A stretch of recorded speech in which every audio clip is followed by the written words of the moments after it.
ಅಮರ್ಷಿ ದೃಪದೋ ರಾಜ ಬ್ರಾಹ್ಮಣ ಉವಾಚ ನೋ ಪ್ರಾರ್ಥಯಾಮಿ ತ್ವಯಾ ಸಖ್ಯಂ ಪುನರೇವ ನರಾಧಿಪ ರಾಜ ಕಿಲ ನೋ ರಾಜ್ಞಃ ಸಖಾ ಭವಿತುಮರ್ಹತಿ ಅತಃ ಪ್ರಯತಿತಂ ರಾಜ್ಯೇ ಯಜ್ಞಸೇನ ಮಯಾ ತವ ರಾಜಾಸಿ ದಕ್ಷಿಣೇ ಕೂಲೆ ಭಾಗೀರಥ್ಯಾಹಮುತ್ತರೆ ಅಸತ್ಕಾರಸ್ಯ ಸುಮಹಾನ್ ಮುಹೂರ್ತಮಪಿ ತಸ್ಯ ತು ನವ್ಯೇತಿ ಹೃದಯಾದ್ರಾಜ್ಞೋ ದುರ್ಮನಃ ಸಕೃಶೋ ಭವೇತ್ ಸ ದುರ್ಮನಃ ಸಕೃಶೋ ಭವತ್.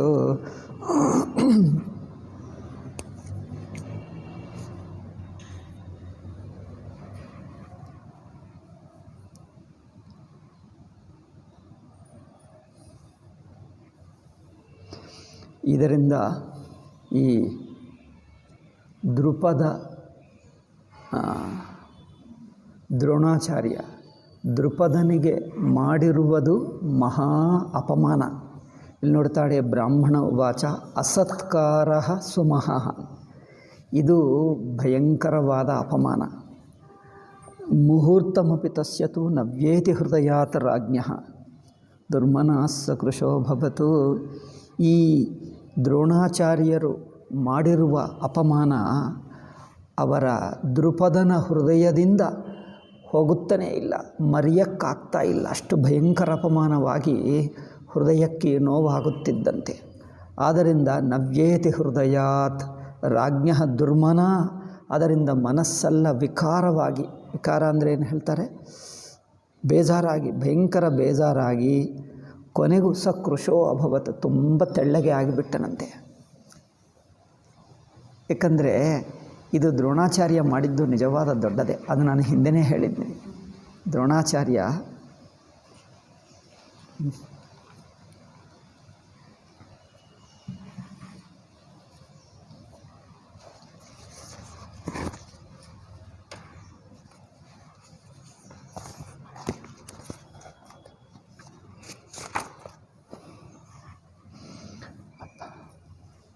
ಈಗ ಅನಂತರ ಅಧ್ಯಾಯ ಬ್ರಾಹ್ಮಣ ಉವಾಚ ಅಮರ್ಷಿ ದೃಪದೋ. ಇಷ್ಟುವರೆಗೂ ನಮಗೆ ಮೊದಲೇ ಗೊತ್ತು. ಅಂದರೆ ಈ ಕೊನೆಯ ಶ್ಲೋಕ ಏನೆಂದರೆ ಅವರು ತುಂಬ ಬೇಜಾರು ಮಾಡಿಕೊಂಡು ಮನಸ್ಸಿನಲ್ಲಿ ದುಃಖ ಪಟ್ಕೊಂಡು ತುಂಬ ತೆಳ್ಳಗೆ ಆಗಿದ್ದರು ಎನ್ನುವುದು ಅದೊಂದು ಹೊಸ. ಈಗ ಮುಂದಿನ ಅಧ್ಯಾಯ 166ನೇ ಮುಂದಿನ ಅಧ್ಯಾಯದಲ್ಲಿ ಆ ಬಂದಿರುವ ಬ್ರಾಹ್ಮಣ ಸಂಚಾರ ಮಾಡುತ್ತಾ ಬಂದಿರುವ ಬ್ರಾಹ್ಮಣ ಹೇಳುತ್ತಾ ಇದ್ದಾನೆ. ಏನೆಂದು ಹೇಳುತ್ತಾ ಇದ್ದಾನೆ, ಇದೇನು ಹೀಗಿದೆ,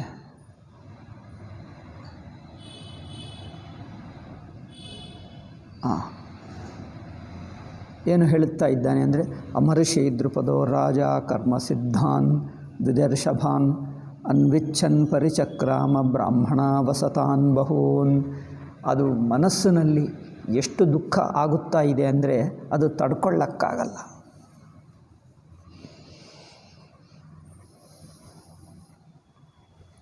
ಶಾಸ್ತ್ರದಲ್ಲಿ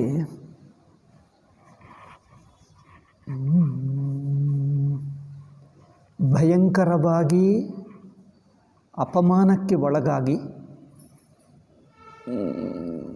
ಏನಾದರೂ ದುಃಖ ಪಟ್ಕೊಂಡಿದ್ದು ಬೇರೆ ಯಾರಾದರೂ ಇದ್ದಾರಾ ಪುರಾಣಗಳಲ್ಲಿ? ರಾಮಾಯಣ, ಭಾಗವತ. ಭಯಂಕರ ಅಪಮಾನ ಯಾರಿಗಾಯಿತು? ಶ್ರೀಕೃಷ್ಣನಿಗೆ ಆ ಸತ್ರಾಜಿತ್ತು ವಿಷಯದಲ್ಲಿ ಅವನೇ ಅದೇನು ಮಣಿ, ಶಮಂತಕ ಮಣಿಯನ್ನು ಅಪಹರಣ ಮಾಡಿದ ಎಂದು ಆಪಾದನ ಮಾಡಿದಾಗ ಅವರು ಪಾಪ ಶ್ರೀಕೃಷ್ಣ ತಾನೇ ಹೋಗಿ ಹುಡುಕೊಂಡು ಬಂದು ಅದೆಲ್ಲ ತಂದುಕೊಟ್ಟ. ಆದರೆ ಇಷ್ಟು ಭಯಂಕರವಾದ ಅಪಮಾನ ಯಾರಿಗಾಯಿತು? ಪಾಂಡವರಿಗೆ ಆಯಿತು ಅಲ್ಲವೇ? ಪಾಂಡವರಿಗೆ ಜೂಜಾಟದಲ್ಲಿ ಮುಂದೆ ಬರುತ್ತದೆ ಭಯಂಕರ ಅಪಮಾನ. ಭಯಂಕರ ಅಪಮಾನವಾದರೆ ಏನು ಮಾಡ್ತಾರೆ? ಸಹಿಸ್ಕೊಂಡರೆ ಹೊರತು ಕೆಟ್ಟದೇನು ಮಾಡಲಿಲ್ಲ. ಮತ್ತೆ ಯುದ್ಧ ಮಾಡಿ ರಾಜ್ಯವನ್ನು ಪಡ್ಕೊಂಡರೆ ಹೊರತು ಏನೋ ಕೆಟ್ಟ ಕಾರ್ಯ ಮಾಡುವಕ್ಕೆ ಹೋಗಲಿಲ್ಲ. ಮನುಷ್ಯನಿಗೆ ಜೀವನದಲ್ಲಿ ಭಯಂಕರ ಅಪಮಾನವಾದರೆ ಏನು ಮಾಡಬೇಕು?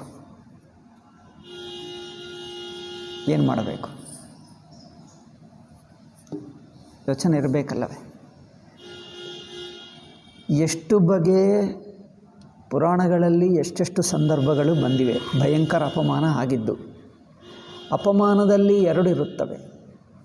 ತಾನು ಮಾಡಿದ ತಪ್ಪುಗೆ ಅಪಮಾನ ಮಾಡಿದ್ದರೆ ಅದು ಒಪ್ಕೊಳ್ಳಬಹುದು, ಹೌದು ನಾನು ತಪ್ಪು ಮಾಡಿದೆ ಅದರಿಂದ ಆಯಿತು ಎಂದು. ಅಥವಾ ತಾನು ತಪ್ಪು ಮಾಡದಿದ್ದರೂ ಅಕಾರಣವಾಗಿ ಅಪಮಾನ.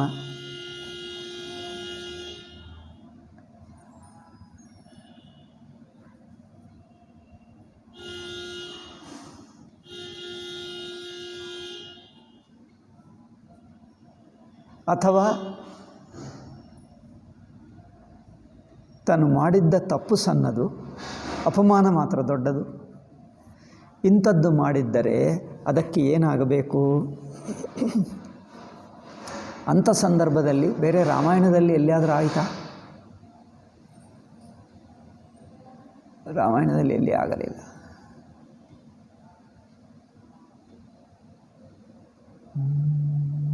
ಈಗ ನೆನಪಾಗ್ತಾ ಇಲ್ಲ, ಮುಂದೆ ನೋಡೋಣ. ಅಮರ್ಷಿ ದುರ್ಯೋಧನನಿಗೆ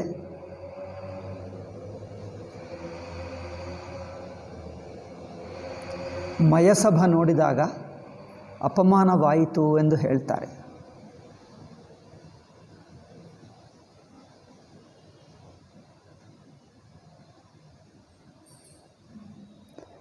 ದುರ್ಯೋಧನ ತನ್ನ ಮನೆಗೆ ಬಂದು ಅಪ್ಪಕ್ಕೆ ಹೇಳುವಾಗ, ನನ್ನನ್ನು ಅಪಮಾನ ಮಾಡಿದ್ದಾರೆ, ಅದರಿಂದ ನನಗೆ ದುಃಖ ಆಗ್ತಾ ಇದೆ ಎಂದು ಒಂದು ಮಾತು ಹೇಳಲಿಲ್ಲ. ಪರಮ ದುಷ್ಟರು. ನಾನು ಹೇಳಿದ್ದೀನಲ್ಲ, ಇಂಗ್ಲೀಷ್ ಮೀಡಿಯಮ್ ಎಂದು ಬುದ್ಧಿ, ವಿದೇಶಿ ಬುದ್ಧಿ ಎಂದು.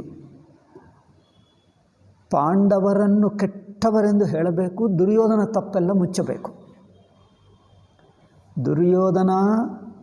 ದುರ್ಯೋಧನನಲ್ಲಿರುವಂಥ ಅಕಾರಣ ಈರ್ಷ, ಅಕಾರಣ ದ್ವೇಷವನ್ನು ಮುಚ್ಚಿ ಅವನನ್ನು ಮಹಾತ್ಮ ಎಂದು ಹೇಳಿಬಿಡಬೇಕು. ಪಾಂಡವರೇ ಸಣ್ಣ ಪುಟ್ಟ ಮಾಡಿದ್ದರೂ ಏನೋ ದೊಡ್ಡದವರು ಮಾಡಿದರು. ಅಲ್ಲಿ ಯಾರೂ ಅಪಮಾನ ಮಾಡಲಿಲ್ಲ. ತಾನು ಏನೋ ಆಗಿದ್ದರೆ ಜನರಿಗೆ ಸ್ವಲ್ಪ ನಕ್ಕು ಬಂತು. ಅದು ಎಲ್ಲರಿಗೂ ಬಂತು, ಪಾಂಡವರಿಗೇನು ವಿಶೇಷ ಬಂದಿಲ್ಲ. ಜನರೇನು ಹೇಳಿದ್ದಾರೆ? ದ್ರೌಪದಿ ನಕ್ಕಿದ್ದಾಳೆ, ಇನ್ನು ಯಾರೋ ನಕ್ಕಿದ್ದಾಳೆ, ಅಷ್ಟು ದೊಡ್ಡ ದುರ್ಯೋಧನಿಗೆ ಭಯಂಕರ ಅಪಮಾನವಾಯಿತು. ಇದೇನಪ್ಪ? ಸುಮ್ಮನೆ ಗೋಡೆ ಇರುವಾಗ, ಬಾಗಿಲಿರುವಾಗ ಹೋಗುತ್ತಾ ಏನೋ ತಲೆಕ ಆಗಿದ್ದರೆ ಜನರಿಗೆ ನಕ್ಕಿರಬಹುದು. ಅಲ್ಲಿ ನೀರಿರುವಾಗಲೂ ಅದೇನೋ ಅವರು ನೀರಿಲ್ಲ ಅಂದ್ಕೊಂಡಿಟ್ಟರೆ ಅಲ್ಲಿ ಬಿದ್ದರೆ ಜನರಿಗೆ ನಗು ಬರುತ್ತದೆ ಅಷ್ಟೇ. ಆದ್ದರಿಂದ ಅದಕ್ಕೇನೋ ಅವರಿಗೆ ಅಪಮಾನ ಮಾಡಿದ್ದಾರೆ ಅಂತ. ದುರ್ಯೋಧನ ಜಾಗದಲ್ಲಿ ಇನ್ನೊಬ್ಬರಿದ್ದರೆ ಅವರಿಗೆ ನಗು ಬರುತ್ತಿರಲಿಲ್ಲವ? ನೋಡಿ, ದುರ್ಯೋಧನ ಇಲ್ಲ, ಭೀಮನೇ ತಪ್ಪು ಮಾಡಿದ ಅಂದ್ಕೊಂಡೆ, ಇನ್ನು ಯಾರಿಗೆ ನಗು ಬರುತ್ತಿರಲಿಲ್ಲವ? ಯಾರಾದರೂ ಹೀಗೆ ಜಾರಿ ಬಂದರೆ ನಗು ಬರುತ್ತದೆ. ಅದು ಸುಮ್ಮನೆ ಹೇಳಿದ್ದ. ದುರ್ಯೋಧನ ನನ್ನನ್ನು ಇನ್ಸಲ್ಟ್ ಮಾಡಿದ್ದಾರೆ ಎಂದು ಹೇಳಿಕೊಂಡಿಲ್ಲ. ಅವರ ಸಂಪದ ನೋಡು ಅಷ್ಟಿದೆ, ನನಗೆ ಇಲ್ಲ ಎಂದು ಅದೊಂದೇ ಚಿಂತನೆ. ಅಪ್ಪನಿಗೆ ಹೇಳಿದ, ಶಿಶುಪಾಲನಿಗೆ ಹೇಳಿದ, ಮುಂದೆ ಬರುತ್ತದೆ, ಮತ್ತೆ ಹೇಳ್ತಾನೆ. ಬಟ್ ಹೇಳುವುದೆಲ್ಲ ಅವರಿಗೆ ಅಷ್ಟು ಸಂಪದ ಇದೆ, ನನಗೆ ಇಲ್ಲ, ಅಯ್ಯೋ ಅವರಿಗಿದೆ ಇದೆ, ಇದೇ ಹೇಳಿಕೊಂಡನೇ ಹೊರತು ನನ್ನನ್ನು ಅಪಮಾನ ಮಾಡಿದ್ದಾರೆ ಎಂದು ಎಲ್ಲಿ ಹೇಳಲಿಲ್ಲ. ಅಂದರೆ ಮಹಾಭಾರತ ಕಥೆಯನ್ನು ವೇದವ್ಯಾಸರು ಯಾರು ತಪ್ಪು ಯಾರು ಒಳ್ಳೆಯದೆಂದು ಹೇಳಿದ್ದನ್ನು ಪಕ್ಕಕ್ಕಿಟ್ಟು ಪಾಂಡವರೇ ಕೆಟ್ಟವರು, ದುರ್ಯೋಧನನೇ ಒಳ್ಳೆಯವದೆಂದು ಹೇಳಿ ನೂರಾರು ಸಲ ಹೇಳಿ ಮಹಾಭಾರತ ಕಥೆಯನ್ನೆಲ್ಲ ಕೆಡಿಸಿ ಪಾಂಡವರನ್ನು ಕೆಟ್ಟವರಾಗಿ ಮಾಡುವುದು. ದುರ್ಯೋಧನ ಮಾಡಿದ್ದು ತಪ್ಪಿಲ್ಲ. ದುರ್ಯೋಧನ ಜೂಜಾಟದಲ್ಲಿ ಪಾಂಡವರನ್ನು ಸೋಲಿಸಿ ಇನ್ಸಲ್ಟ್ ಮಾಡಿ ಅವರನ್ನು ರಾಜ್ಯವೆಲ್ಲ ಕಿತ್ತುಕೊಂಡು ಮತ್ತೆ ದ್ರೌಪದಿಗೆ ಅಪಮಾನ ಮಾಡಿದ್ದರೂ ದುರ್ಯೋಧನ ತಪ್ಪಿಲ್ಲ, ಕರ್ಣನ ತಪ್ಪಿಲ್ಲ ಎಂದು ಹೇಳಬೇಕು ಈ ರಾಕ್ಷಸರಿಗೆ. ಯಾವ ರಾಕ್ಷಸರು? ನಮ್ಮ ಆಧುನಿಕ ರಾಕ್ಷಸರು. ದಾನವೀರ ಶೂರಕರ್ಣ ಎಂದು ಸಿನಿಮಾ ಮಾಡಿದವನು ರಾಕ್ಷಸನೇ. ಅವನು, ಇವರೆಲ್ಲರೂ ರಾಕ್ಷಸರು. ಇದು ಅವರ ಉದ್ದೇಶ ಅಲ್ಲವೇ? ಎಲ್ಲರೂ ಬುದ್ಧಿ ರಾಕ್ಷಸ ಬುದ್ಧಿ ಇದೆ.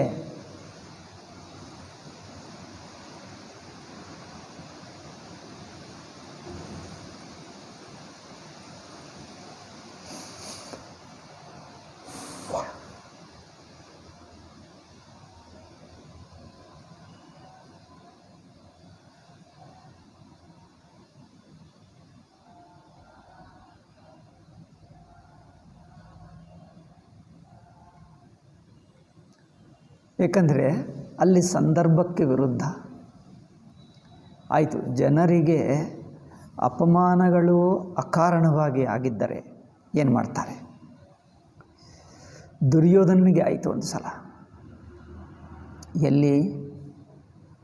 ಘೋಷಯಾತ್ರಕ್ಕೆ ಹೋದಾಗ ಪಾಂಡವರನ್ನು ಅಪಮಾನ ಮಾಡಬೇಕೆಂದೇ ಹೋದ.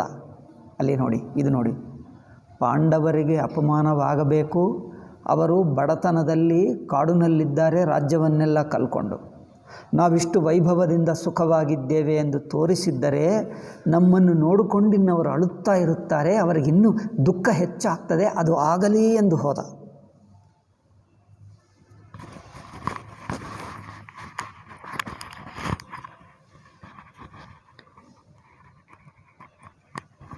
ಧೃತರಾಷ್ಟ್ರಾದಿಗಳು ಅನುಮತಿ ಕೊಟ್ಟಿಲ್ಲ. ಅಲ್ಲಿ ಪಾಂಡವರಿದ್ದಾರೆ, ನೀವು ಅಲ್ಲಿ ಹೋಗಿ ಮತ್ತೆ ಅವರ ಜೊತೆಗೆ ಏಕೆ ಜಗಳ ಮಾಡ್ತೀರಿ, ಬೇಡ ಎಂದು. ಅದರ ದುರ್ಯೋಧನ ಏನು ಹೇಳಿದನೋ ಗೊತ್ತಾ? ಯೋಚನೆ ಮಾಡಿ ಪ್ಲ್ಯಾನ್ ಮಾಡಿಕೊಂಡು ಹೋದರು. ಏನು? ಘೋಷಯಾತ್ರ.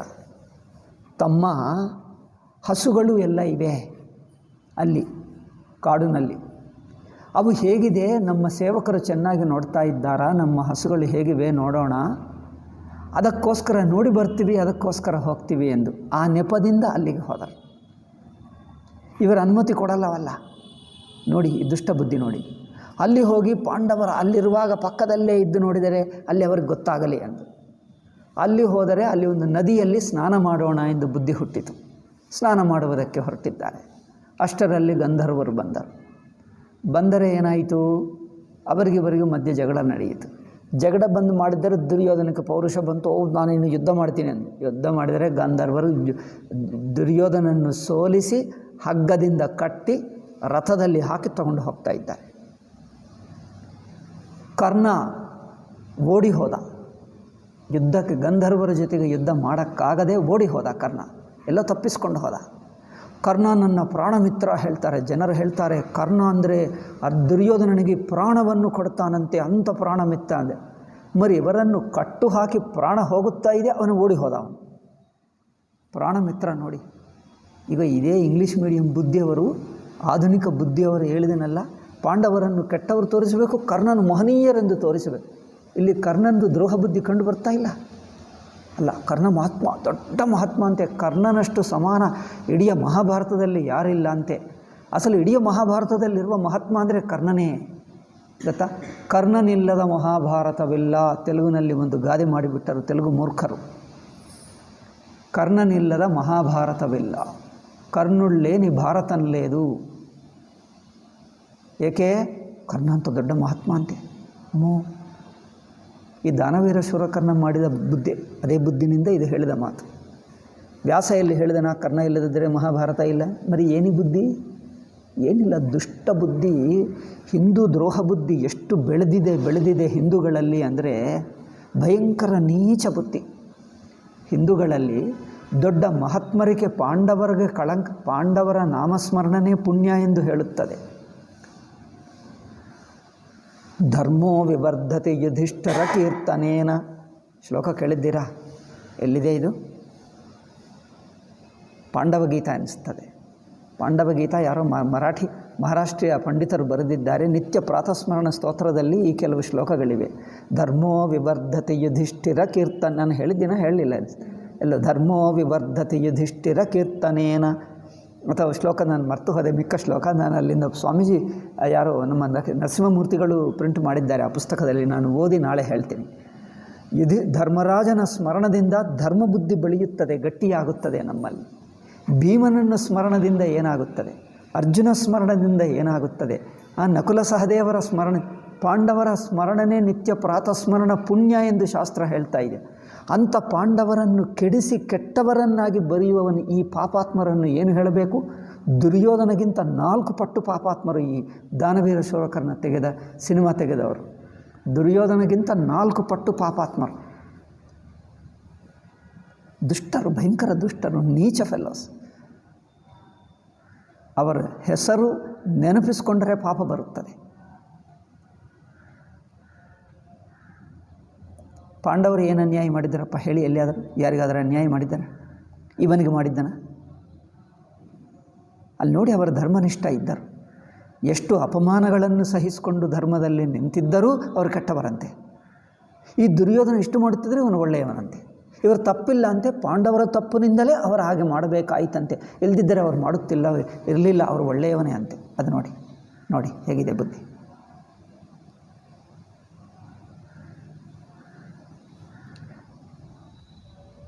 ಅಂಥ ಪಾಂಡವರನ್ನು ನೀಚರಾಗಿ ತೋರಿಸುವುದು, ದುರ್ಯೋಧನನನ್ನು ಕರ್ಣನನ್ನು ಮಹನೀಯ. ಇಲ್ಲಿ ನೋಡಿ ಕರ್ಣ ಏನು ಮಾಡಿದ, ಅವರಂತೆ ಮಿತ್ರನಂತೆ, ಮಿತ್ರ ಅಂದರೆ ಕರ್ಣನ ಹಾಗಿರಬೇಕಂತೆ, ಮೈತ್ರಿಗೆ ಕರ್ಣನೇ ಆದರ್ಶ. ಏನಪ್ಪ, ದುರ್ಯೋಧನ ಯುದ್ಧದಲ್ಲಿ ಸೋತು ಹೋಗಿ ಹಗ್ಗದಿಂದ ಕಟ್ಟು ರಥದಲ್ಲಿ ಹಾಕಿದ್ದಾರೆ, ಒಂದು ಕುರಿಯನ್ನು ಕಟ್ಟಿದ ಹಾಗೆ ಕಟ್ಟಿ ಹಾಕಿದ್ದಾರೆ, ತಗೊಂಡು ಹೋಗ್ತಾ ಇದ್ದಾರೆ. ಕರ್ಣ ಓಡಿ ಹೋದ.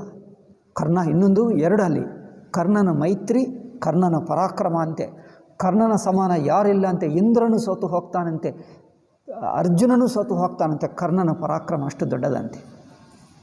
ಇಲ್ಲಿ ನೋಡು ಕರ್ಣನ ಪರಾಕ್ರಮ ಎಂಥದ್ದು ಗೊತ್ತಾಯಿತು. ಕರ್ಣನ ಮೈತ್ರಿ ಎಂಥ ದೊಡ್ಡ ಗುಣವೋ ಸದ್ಗುಣವೋ ಗೊತ್ತಾಯಿತು. ಕರ್ಣನಿಗೆ ಪಟ್ಟಾಭಿಷೇಕ ಮಾಡಿದಾಗ ಎಲ್ಲಿ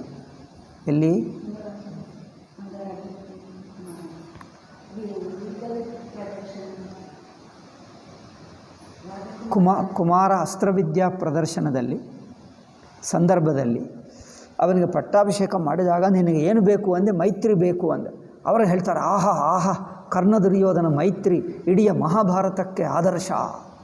ಇಲ್ಲಿ ನೋಡಿ ಮೈತ್ರಿ ಏನಾಯಿತು, ಬಿಟ್ಟು ಓಡಿ ಹೋದ ಅಷ್ಟೇ. ಎಲ್ಲಿ ಹೋದನೋ ಯಾರಿಗೂ ಗೊತ್ತಿಲ್ಲ. ಅಲ್ಲಿ ಮಿಕ್ಕ ಸೇವಕರಿದ್ದಾರೆ, ನಮ್ಮ ರಾಜನನ್ನೇ ಕಟ್ಟು ಹಾಕಿದ್ದರೆ ನಮಗೆ ಯಾರು ಗತಿ, ಯಾರನ್ನೂ ಸಹಾಯ ತಗೊಳ್ಳಬೇಕೇ.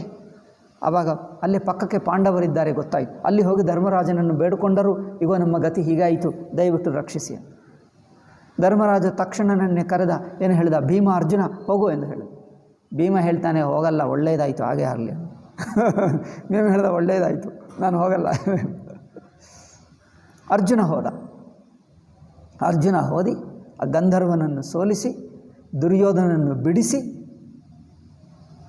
ಬಿಡಿಸಿದ ನಂತರ ಏನು ಮಾಡಬೇಕು, ಧರ್ಮರಾಜ ಹತ್ತಿರ ಕರ್ಕೊಂಡು ಬಂದ. ಧರ್ಮರಾಜ ಹೇಳಿದ, ನೀನು ದುಸ್ಸಾಹಸ ಮಾಡಬೇಡ, ಸಮಯ ಸಂದರ್ಭ ನೋಡ್ಕೋ, ಶತ್ರುವಿನ ಬಲ ಎಷ್ಟೋ ನೋಡಬೇಕು, ನೋಡಿ ಶತ್ರು ನಮಗಿಂತ ಬಲವಾಗಿದ್ದರೆ, ಸಜ್ಜನರಾಗಿದ್ದರೆ ಅವರ ಜೊತೆಗೆ ದುಸ್ಸಾಹಸ ಮಾಡಬಾರದು. ಗಂಧರ್ವರಾಗಿದ್ದರೆ, ಗಂಧರ್ವರು ದೇವರೇ ಅಲ್ಲವೇ, ಸ್ವಲ್ಪ ಆದರದಿಂದ ಮಾತಾಡು. ಆಧರಿಸಿದ್ದರೆ ಅವರು ನಿಮ್ಮನ್ನು ಆದರದಿಂದ ನೋಡ್ತಾರೆ. ಎಲ್ಲರ ಜೊತೆಗೆ ನಾನೇ ಹೆಚ್ಚು ಎಂದು ಅಭಿಮಾನ ತೋರಿಸುವುದು ಒಳ್ಳೆಯದಲ್ಲ. ಯಾರ ಜೊತೆಗೂ ಅಭಿಮಾನ ತೋರಿಸಿಕೊಂಡು ಅವರ ಕೈಯಲ್ಲಿ ಸೋತು ಹೋಗಿ ಅಪಮಾನಕ್ಕೆ ಒಳಗಾಗಿ ಪ್ರಾಣ ಬಿಟ್ಟು, ಅದೆಲ್ಲ ಅಂದರೆ ಪರಾಕ್ರಮ, ಅಸಂದರ್ಭವಾಗಿ ಪರಾಕ್ರಮ ತೋರಿಸಬಾರದು. ಇಂಥದ್ದು ಏನೋ 4-6 ಉಪದೇಶಗಳನ್ನು ಮಾಡಿ ಕಳಿಸ್ತಾನೆ. ದುರ್ಯೋಧನಕ್ಕೆ ಕಳಿಸಿದಾಗ ಆ ಪಾಂಡವರ ಆಶ್ರಮ ಬಿಟ್ಟು, ಅಲ್ಲಿ ಕಾಡಿನಲ್ಲಿತ್ತಲ್ಲ ಆಶ್ರಮ, ಅಲ್ಲಿ ಬಿಟ್ಟು ಹೊರಗೆ ಬಂದ. ಈಗ ದಾರಿಗೆ ಬಂದಾಗ ಆವಾಗ ಕರ್ಣ ಬರುತ್ತಾನೆ. ಈಗ ಅಷ್ಟರಲ್ಲಿ ಇವನು ಹೇಳ್ತಾನೆ, ಈಗ ನಾನು ಹಸ್ತಿನಾಪುರಕ್ಕೆ ಬರಲ್ಲ. ದುಶ್ಯಾಸನನ್ನು ಕರೀತಾನೆ. ದುಶ್ಯಾಸನ, ನೀನು ಹೋಗಿ ಪಟ್ಟಾಭಿಷೇಕ ಮಾಡ್ಕೊ, ನೀನೇ ಪರಿಪಾಲನೆ ಮಾಡು, ನಾನು ಇಲ್ಲೇ ಪ್ರಾಣತ್ಯಾಗ ಮಾಡಿಬಿಡ್ತೀನಿ, ಈಗ ನಾನು ಬರಲ್ಲ, ನನಗೆ ಎಷ್ಟು ಇನ್ಸಲ್ಟ್ ಆಯಿತು. ಇನ್ಸಲ್ಟ್ ಏಕೆ ಆಯಿತು ನೋಡಿ, ಇನ್ಸಲ್ಟ್ ಏಕೆ ಆಯಿತು. ಗಂಧರ್ವರ ಕೈಯಲ್ಲಿ ಸೋತು ಹೋದರೆ ಇನ್ಸಲ್ಟ್ ಆಗಲಿಲ್ಲ ಅಂತೆ, ಕರ್ಣ ಬಿಟ್ಟು ಹೋದರೆ ಇನ್ಸಲ್ಟ್ ಆಗಲಿಲ್ಲ ಅಂತೆ, ಪಾಂಡವರು ರಕ್ಷಿಸಿದ್ದಕ್ಕೆ ಇನ್ಸಲ್ಟ್ ಆಯಿತು. ಚೆನ್ನಾಗಿದೆ. ಪಾಂಡವರು ನಮಗೆ ಶತ್ರುಗಳು, ನಮ್ಮ ದುಷ್ಟರು, ನಮ್ಮ ಶತ್ರುಗಳು, ಅವರು ನಮ್ಮನ್ನು ರಕ್ಷಿಸಿದ್ದರೆ ನಮಗೆ ಇನ್ಸಲ್ಟ್ ಅಲ್ಲವಾ?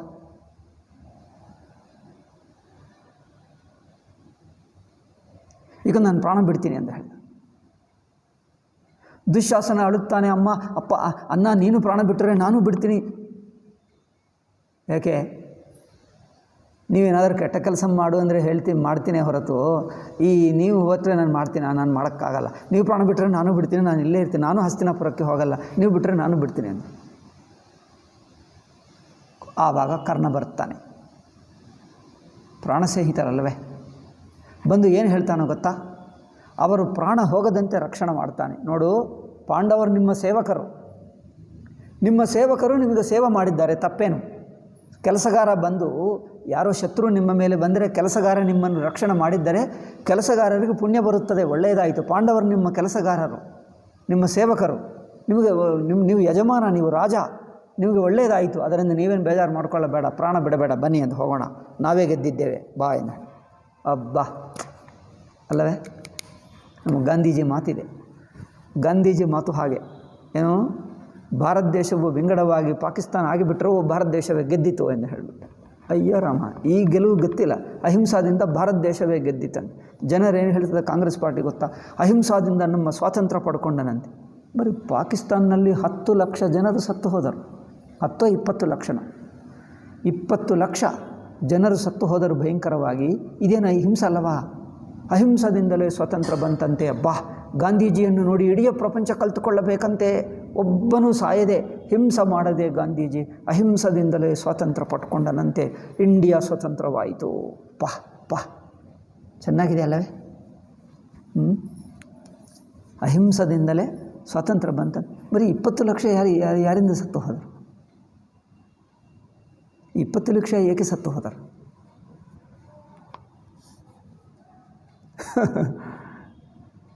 ಕಾಂಗ್ರೆಸ್ ಪಾರ್ಟಿಗೆ ಗೊತ್ತು ಈ ತಿಳುವಳಿಕೆ ಅಲ್ಲವೇ? ಗಾಂಧೀಜಿ ಒಂದು ರಕ್ತದ ಹನಿ ಬೀಳಿಸದೆ ಕೇವಲ ಹಿಂಸಾದಿಂದಲೇ ಹೋರಾಡಿ ಬ್ರಿಟಿಷರನ್ನು ಹೋಗುವಂತೆ ಮಾಡಿ ನಮ್ಮ ಭಾರತ ದೇಶಕ್ಕೆ ಸ್ವತಂತ್ರವನ್ನು ತಂದರಂತೆ.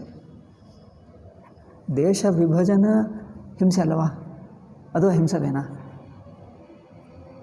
ಈ ಮಾತಕ್ಕೆ ಏನರ್ಥ? ಯಾರೂ ಅರ್ಥ ಮಾಡಿಕೊಂಡಿಲ್ಲ.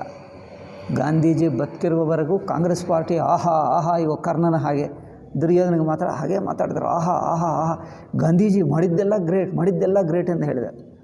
ಏನೇನು ಅದೆಲ್ಲ ಓಟ್ಗೋಸ್ಕರ. ಏಕೆ ಗಾಂಧೀಜಿ ಇದ್ದರೆ ಗಾಂಧೀಜಿ ಹೆಸರಿನಲ್ಲಿ ನಮಗೆ ಓಟ್ ಬರ್ತದೆ, ನಾವೇ ಇರ್ತೀವಿ. ಎಲ್ಲ ಸುಳ್ಳು ಜನರಿಗೆ ಗೊತ್ತಾಗ್ತಾ ಇಲ್ಲವಾ? ಕಣ್ಣೆಲ್ಲಿವೆ? ಕಂಡು ಬರ್ತಾ ಇಲ್ಲ. ವಿಚಿತ್ರ ಜನರು. ದುರ್ಯೋಧನನಿಗೆ ಅಪಮಾನವಾದರೆ ಏನು ಮಾಡಿಕೊಂಡ? ಪ್ರಾಣ ಬಿಡ್ತೀನಿ ಅಂದ್ಕೊಂಡ. ಇದಕ್ಕೆ ಪಾಂಡವರ ಅಪಮಾನ ಮಾಡಿದ್ದು? ಪಾಂಡವರು ಅಪಮಾನ ಮಾಡಿದ್ದಾರೆ, ತಪ್ಪು ಪಾಂಡವರದ? ಏಕೆ ತಪ್ಪು? మరి ತಪ್ಪು ಯಾರ್ದು? ಪಾಂಡವರು ನನಗೆ ಇನ್ಸಲ್ಟ್ ಮಾಡಿದ್ದಾರೆ. ಅಯ್ಯೋ ರಾಮ, ಪಾಂಡವರು ಏನು ಮಾಡಬೇಕಿತ್ತು? ಆಯಿತು, ದುರ್ಯೋಧನನಿಗೆ ಇನ್ಸಲ್ಟ್ ಆಗಬಾರದು ಅಂದರೆ ಏನು ಮಾಡಬೇಕಿತ್ತು? ಬರಬಾರದಿತ್ತು ಅಲ್ಲವೇ? ಬರದಿದ್ದರೆ ಇವ್ರ ಗತಿಯೇನಾಗ? ಆವಾಗ ಇನ್ನೂ ಸನ್ಮಾನ ಹೆಚ್ಚಾಗ್ತಿತ್ತ? ಬರೀ ಈ ಬುದ್ಧಿ ನೋಡು. ಏನು ಹೇಳಬೇಕು ಇದಕ್ಕೇನು ಹೇಳಬೇಕು?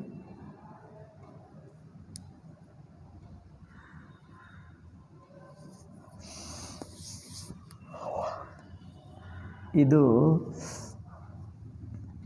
ತಾನು ಮಾಡಿರುವ ದುಸ್ಸಾಹಸದಿಂದ ಅಪಮಾನಕ್ಕೆ ಒಳಗಾಗಿದ್ದಾನೆ. ತಾನು ಮಾಡಿರುವ ದುಸ್ಸಾಹಸ ಅಷ್ಟೇ. ದುರ್ಯೋಧನಿಗೆ ಯಾರೂ ಏನು ಮಾಡಿದ್ದಲ್ಲ, ಇನ್ನೊಬ್ಬರ ಅನ್ಯಾಯ ಮಾಡಿದ್ದಲ್ಲ, ತನ್ನ ದುಸ್ಸಾಹಸದಿಂದಲೇ ತಾನು ಅಪಮಾನಕ್ಕೆ ಒಳಗಾದ. ಆದ್ದರಿಂದ ಸಜ್ಜನರು ಯಾರಾದರೂ ಅಪಮಾನಕ್ಕೆ ಒಳಗಾದರೆ ಏನು ಮಾಡ್ತಾರೆ? ಸಂದರ್ಭಕ್ಕೆ ಅನುಗುಣವಾಗಿ. ಪಾಂಡವರಿಗೆ ಎಲ್ಲಿಯಾದರೂ ಅಪಮಾನವಾಯಿತಾ? ಎಲ್ಲಿ? ಓಕೆ, ಮುಂದೆ ಬಂದಾಗ ನೋಡೋಣ, ಅದು ನೆನಪು ಎತ್ಕೊಳ್ಳೋಣ.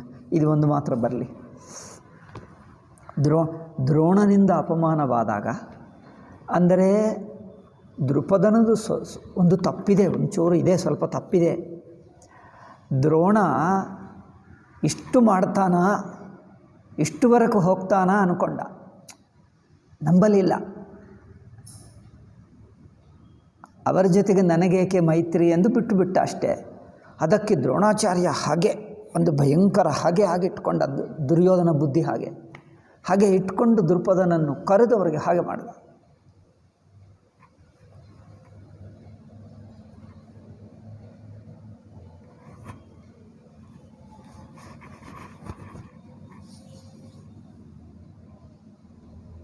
ಒಂದು ವಿಷಯ ಹೇಳಲ್ಲ, ಈಗ ನೆನಪಾಗ್ತಾ ಇದೆ.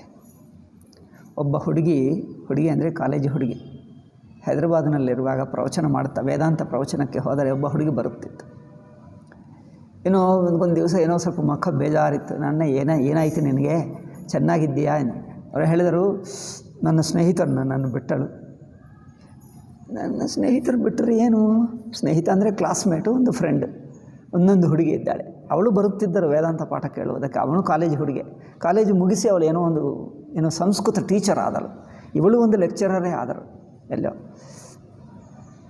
ನಾನು ಹೇಳಿದೆ, ಪರ್ಮನೆಂಟ್ ಇರುತ್ತಾರಾ? ಜನರು ಎಲ್ಲೆಲ್ಲೋ ಹೋಗ್ತಾರೆ, ಮದುವೆ ಮಾಡ್ಕೊಳ್ತಾರೋ, ಎಲ್ಲೆಲ್ಲಿಗೋ ಊರಿಗೋ ಹೋಗ್ತಾರೆ ಅಷ್ಟೇ, ಬಿಡು, ಏನಿದೆ, ಬೇರೆ ಸ್ನೇಹಿತರಿದ್ದಾರೆ ಮಾಡ್ಕೊ. ಅಲ್ಲ, ನನಗೆ ಆ ಸ್ನೇಹಿತರೇ ಬೇಕು.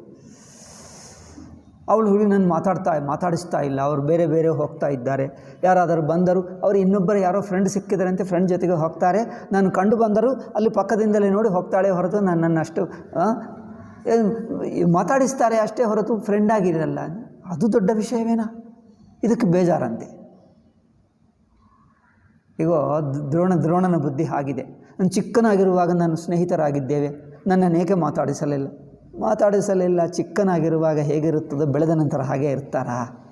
ಬೆಳೆದ ನಂತರ ಎಲ್ಲೆಲ್ಲೋ ಹೋಗ್ತಾರೆ, ಉದ್ಯೋಗ ಮಾಡ್ತಾರೆ, ಎಲ್ಲೋ ಮದುವೆ ಮಾಡ್ಕೊಳ್ತಾರೆ, ಎಲ್ಲಿಗೋ ಹೋಗ್ತಾರೆ, ಏನೇನೋ ಮಾಡ್ತಾರೆ, ತುಂಬ ಬದಲಾಯಿಸ್ತಾರೆ. ಭೇಟಿ ಮಾಡಿದರೆ ಸ್ವಲ್ಪ ಮಾತಾಡಿಸ್ತೀವಿ, ಬಿಟ್ಟು ಬಿಡ್ತೀವಿ. ಜನರ ಪರಿಸ್ಥಿತಿ ಒಂದೇ ಬಗೆ ಇರುತ್ತದೆ. ಜನರು ಮೊದಲು ಒಂದು ಬಗೆ ಇರುತ್ತಾರೆ, ನಂತರ ಇನ್ನೊಂದು ಬಗೆ ಇರುತ್ತಾರೆ. ಎಲ್ಲರೂ ಒಂದೇ ಬಗೆ ಇರಬೇಕಾ? ಮಾತಾಡಿಸಿ ನೋಡ್ತೀವಿ, ಮಾತಾಡಿಸ್ತಾರೆ, ಆಯಿತು ಹೋಯ್ತು, ಬಿಟ್ಟು ಬಿಡ್ತೀವಿ. ಅಲ್ಲ, ನಾನು ಚಿಕ್ಕವನಾಗಿರುವಾಗ ಹೇಳಿದ, ಏನದು, ನನ್ನ ರಾಜ್ಯ ನಿನಗೆ ಕೊಡ್ತೀನಿ, ನಾವಿಬ್ಬರು ಸೇರಿಕೊಂಡು ರಾಜ್ಯದಲ್ಲಿರೋಣ, ನಾವೇ ರಾಜ್ಯ ಪರಿಪಾಲನೆ ಮಾಡೋಣ ಎಂದು ಹೇಳಿದ್ದ. ಅದರಿಂದ ನಾನು ಹೋಗಿದ್ದೆ. ಅದು ಅಲ್ಲ, ನಾನು ಮಾತಾಡಿಸಲ್ಲ, ನಾನು ಫ್ರೆಂಡ್ ಬೇಕಾಗಿಲ್ಲ, ನಿನ್ನ ಜೊತೆಗೆ ನಾನು ಫ್ರೆಂಡ್ ಆಗಿರಲ್ಲ, ಹೋಗು ಎಂದು ಹೇಳಿದ. ಬರಬಹುದಿತ್ತು. ಅಲ್ಲ, ನನಗೇಕೆ ಮಾಡಿದ? ಮತ್ತೆ ಅವನು ನನಗೆ ಫ್ರೆಂಡೇ ಆಗಬೇಕು. ಈ ಹುಡುಗಿ ಹೇಳ್ತಾರೆ, మరి ಏನು ಬೇಕು ನಿನಗೆ ಅಂದರೆ, ಆ ಫ್ರೆಂಡು ಮತ್ತೆ ನನಗೆ ಮಾತಾಡಬೇಕು. ಅಯ್ಯೋ ರಾಮೇಂದ್ರ, ಮಕ್ಕಳ ಬುದ್ಧಿಯಾಗಿಬಿಟ್ಟಿದೆ ಇದು, ಅಲ್ಲವೇ? ಮಕ್ಕಳು ಅವ್ರು ಆಟ ಆಡುವುದಕ್ಕೆ ಒಂದು ಫ್ರೆಂಡ್ ಬೇಕಂತೆ. ಯಾರು ನನಗೆ ಆಟ ಆಡ್ತಾ ಇಲ್ಲ ಅಳುತ್ತಾನೆ, ಯಾರು ಅಂದರೆ ಯಾರು ಬೇಕನ್ನಾಗ ಅವ್ರಿಗೆ ಹೇಳಬೇಕು. ಅವ್ರು ಏನೋ ಕೆಲಸದಲ್ಲಿದ್ದಾರೆ, ಊರಿಗೆ ಹೋಗ್ತಾ ಇದ್ದಾರೆ, ಅಲ್ಲ ನನಗೆ ಅವರೇ ಬೇಕು, ಅವರೇ ಬಂದು ಆಡಬೇಕು ಅಂದರೆ ಇದೇನಪ್ಪ? ಈಗ ಹೇಳ್ತಾರೆ ಮಕ್ಕಳು. ಅವನೇ ಬಂದು ನನ್ನ ಜೊತೆಗೆ ಆಟ ಆಡಬೇಕು ಅಂದರೆ ಇದು ಎಲ್ಲಿಂದ ತರಬೇಕು? ಅವನು ಬರಲ್ಲ, ಅವರು ಬೇರೆ ಕೆಲಸದಲ್ಲಿದ್ದಾನೋ, ಹೋಮ್ವರ್ಕ್ ಇದೆಯೋ, ಅವರು ಏನೋ ಶಾಲೆಗೆ ಹೋದ, ಇನ್ನೇನೋ ಹೋದ. ಅಲ್ಲ, ಅವನೇ ಬೇಕು ನನಗೆ ಅಂದರೆ ಎಲ್ಲಿಂದ ತರಬೇಕು? ಬೇರೆ ಇದ್ದಾರೆ, ಇವರಿದ್ದಾರೆ, ಆಡ್ಕೊ ಅಂದರೆ ಅವನೇ ಬೇಕು ನನಗೆ, ಏನು ಮಾಡಬೇಕು ಅಂದರೆ ಅವನು ಅಳುತ್ತಾನೆ. ಇದೇನು ಮಾಡಬೇಕಪ್ಪ? ಹಾಗಿದೆ ದ್ರೋಣನ ಬುದ್ಧಿ. ನನಗೆ ದ್ರೋಣನ ಬುದ್ಧಿ ನೋಡಿದಾಗ ಹಾಗೆ ಅನಿಸಿತು. ಆವಾಗ ಹೇಳಲಿಲ್ಲ, ನನಗೆ ಅನಿಸಿತು, ಬಟ್ ನಾನು ಹೇಳಲಿಲ್ಲ. ಹಾಗೇ ಇದೆ ಅಲ್ಲವೇ ಮಕ್ಕಳ ಬುದ್ಧಿ? ಹಾಗೆ ಅವರು ನನ್ನ ಸ್ನೇಹಿತರು ಆಗಬೇಕು. ಇದೇನಪ್ಪ? ನೀವು ಚಿಕ್ಕನಾಗಿರುವಾಗ ಏನೇನು ಹೇಳಿದನೋ, ಮಕ್ಕಳಾಗಿರುವಾಗ ಏನೇನೋ ಹೇಳ್ತಾರೆ, ಅದೆಲ್ಲ ಸೀರಿಯಸ್ ಆಗಿ ತಗೊಳ್ತೀವ? ಮಕ್ಕಳಾಗಿರುವಾಗ ಏನೇನೋ ಹೇಳ್ತಾನೆ. ಮಕ್ಕಳು ನೋಡಿದ್ದೀಯಾ? ನಾನು ಬೆಳೆದಾಗ ನಾನು ತುಂಬ ಹಣ ತಂತೀನಿ, ನಿನಗೆ ಅಷ್ಟು ಹಣ ಕೊಡ್ತೀನಿ, ಇಷ್ಟು ಹಣದ ಎಲ್ಲ ಹೇಳ್ತಾನೆ. ಅವರು ಬೆಳೆದ ನಂತರ ಏನಪ್ಪ, ನೀವು ಇಷ್ಟು ಹಣ ಕೊಡ್ತೀವಿ, 1 ಲಕ್ಷ ರೂಪಾಯಿ ನೀವು ಕೊಡೋ ಎಂದು ಹೇಳ್ತಾನೆ. ಯಾರಾದರೂ ಹೇಳ್ತಾರೆ? ನೀವು ಕೊಡ್ತೀನಿ ಎಂದು ಹೇಳಿದೆ ಅಂದರೆ ಮಕ್ಕಳಾಗಿ ಹೇಳಿದ್ದು ಮಾತುಕ್ಕೆ ಅರ್ಥ ಇರುತ್ತದೆ. ಏನೇನೋ ಸುಮ್ಮನೆ ಇವು ನೀನು ಕೊಡ್ತೀನಿ ಎಂದು ಹೇಳಿದೆ, ನೀವು ಕೊಡಬೇಕು ಅಂದರೆ ಈಗ ಹಾಗಿದೆ ದ್ರೋಣಾಚಾರ್ಯನ ಬುದ್ಧಿ. ನೀವು ಎಲ್ಲ ಯೋಚನೆ ಮಾಡಿದ್ದೀರೋ ಅಲ್ಲವ? ನನಗೆ ಆವಾಗಲೇ ಅನಿಸುತ್ತೆ, ಇದು ಏನು ಬುದ್ಧಿಯಪ್ಪ, ಮಕ್ಕಳ ಬುದ್ಧಿ ಹಾಗೆ. ನಾನು ಅವರೇ ನನ್ನ ಸ್ನೇಹಿತರಾಗಬೇಕು ಅಂತ ಆಗಲಿಲ್ಲ, ಬಿಡು, ಏನಿದೆ. ಅವನು ರಾಜನೇ ರಾಜನಿಗೆ ಮಿತ್ರನಾಗ್ತಾನೆ ಎಂದು ಆ ಮಾತು ಹೇಳುವುದು ಬೇಡಪ್ಪ, ನಿಮ್ಮ ದಾರಿ ನೋಡ್ಕೋ ಅಂತ ಹೇಳಬಹುದಿತ್ತು. ಹೌದು, ನಾನು ರಾಜನಾಗಿದ್ದೀನಿ, ನನ್ನ ಕೆಲಸ ನಾನಿದ್ದೀನಿ, ಹೌದು ನಿನ್ನ ಬಾಲ್ಯಕಾಲದ ಸ್ನೇಹ ನೆನಪಿದೆ, ಬಟ್ ಅಷ್ಟೇ, ಈಗ ನಾನು ರಾಜನಾಗಿದ್ದೀನಿ, ಈಗ ನಿನ್ನ ದಾರಿ ನೀವು ನೋಡ್ಕೋ ಎಂದು ಹೇಳಿಬಿಟ್ರೆ ಮುಗಿಯುತ್ತಿತ್ತು. ನೀವು ರಾಜನೇ ರಾಜನಾಗ್ತಾನೆ, ಸ್ನೇಹಿತ ನೀನು ಯಾರು ಆಗುವುದಕ್ಕೆ ಅಷ್ಟೆಲ್ಲ ಹೇಳಬೇಕಾಗಿಲ್ಲ. ಹೇಳಿದ್ದರೆ ಸ್ವಲ್ಪ ಕಟುವಾಗಿ ಹೇಳಿದ್ದ, ಅದನ್ನು ಮನಸ್ಸಿನಲ್ಲಿಟ್ಕೊಂಡು ಇಷ್ಟು ಹಗ ಸಾಧಿಸಬೇಕಾ? ಈ ಹಗದಲ್ಲಿ ಏನು ಬೇಕು? ಓಕೆ, ಅವನಿಗೇನೋ ನನಗೆ ಅಪಮಾನ ಮಾಡಿದ್ದ, ಕೆಲವರು ಏನು ಹೇಳ್ತಾರೆ, ನನಗೆ ಅಪಮಾನ ಮಾಡಿದ್ದಕ್ಕೆ ಅವರಿಗೆ ಅಪಮಾನ ಮಾಡ್ತೀನಿ. ಓಕೆ, ಅಪಮಾನವಾಯಿತಲ್ಲ, ಸೋತು ಹೋದನಲ್ಲ, ಬಿಟ್ಟುಬಿಟ್ರೆ ಮುಗಿಯುತ್ತಿತ್ತು. ಅಲ್ಲ, ಅರ್ಧ ರಾಜ್ಯ ತಗೊಂಡು ಅದೇ ಅಲ್ಲ, ನೀನು ಮಿತ್ರನಾಗಬೇಕು. ಏನಪ್ಪ, ಬಲವಂತವಾಗಿ ಮಿತ್ರ ಮಾಡಿದರೆ ಆಗುತ್ತದೆ? ನೀವು ರಾಜನಿಗೆ ಮಿತ್ರನಾಗದೆ ನನಗೆ ರಾಜನಾಗಿಬಿಟ್ಟೆ, ಈಗ ಮಿತ್ರನಾಗು. ಹೀಗಾದರೆ ಹೌದಪ್ಪ ಮಿತ್ರನಾಗ್ತೀನಿ ಎಂದು ಒಪ್ಕೊಳ್ತಾನ? ಅವನು ಏನೋ ಮರ್ಯಾದಕ್ಕೋಸ್ಕರ ಮಾತಾಡಿದ, ಆಹಾ ಒಳ್ಳೆಯವರು ನೀವು ಎಂದು ಹೇಳಿಬಿಟ್ಟು ಹೋದ. ಆದರೆ ಮನಸ್ಸಿನಲ್ಲದೇ ಇಟ್ಕೊಂಡು ಏನು ಯೋಚನೆ ಮಾಡ್ತಾನೆ? ಅಮರ್ಷಿ ದೃಪದೋ ರಾಜ ಕರ್ಮ ಸಿದ್ಧಾನ್ ದ್ವಿಜರ್ಷಭಾನ್. ಆವಾಗ ಇವನಿಗೆ ಏನೋ ಮನಸ್ಸಿನಲ್ಲಿ ದುಃಖ ಇದ್ದರೆ, ಅಪಮಾನವಿದ್ದರೆ, ಅಪಮಾನ ಹೋಗುವುದಕ್ಕೆ ಏನೋ ಮಾಡಬೇಕು, ಏನೋ ಮಾಡಬೇಕಲ್ಲವೇ? ಅಂದರೆ ಮತ್ತೆ ತನ್ನ ಆತ್ಮವಿಶ್ವಾಸ, ಆತ್ಮಗೌರವ ಬರಬೇಕು. ತನ್ನ ಮೇಲೆ ಆತ್ಮಗೌರವ ಕಮ್ಮಿ ಆಗ್ತದೆ, ತನ್ನನ್ನು ತಾನು ಆಧರಿಸಿಕೊಳ್ಳುವುದು ಜಾರಿ ಹೋಗುತ್ತದೆ. ಆ ಆತ್ಮಗೌರವ ಬರಬೇಕು ತನಗೆ.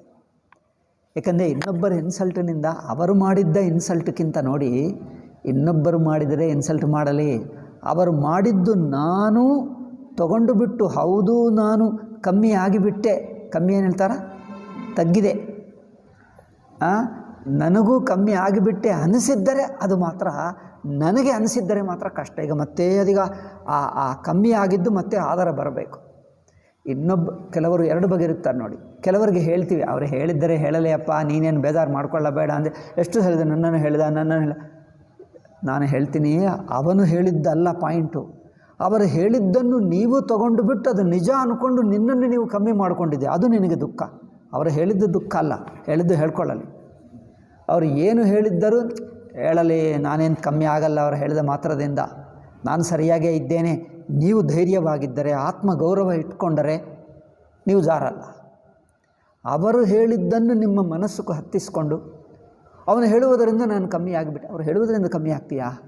ಅವರು ಹೇಳುವುದರಿಂದ ಅಲ್ಲ, ಅವರು ಹೇಳುವುದರಿಂದ ನೀವು ಕಮ್ಮಿ ಆಗಿದ್ದಂತೆ ನೀನು ಭಾವಿಸ್ತಾ ಇದ್ದೀವಿ. ನಿನ್ನ ಭಾವನೆಯಲ್ಲಿ ಕೊರತೆ ಇದೆ, ನಿನ್ನ ಭಾವನೆ ತಪ್ಪಿದೆ.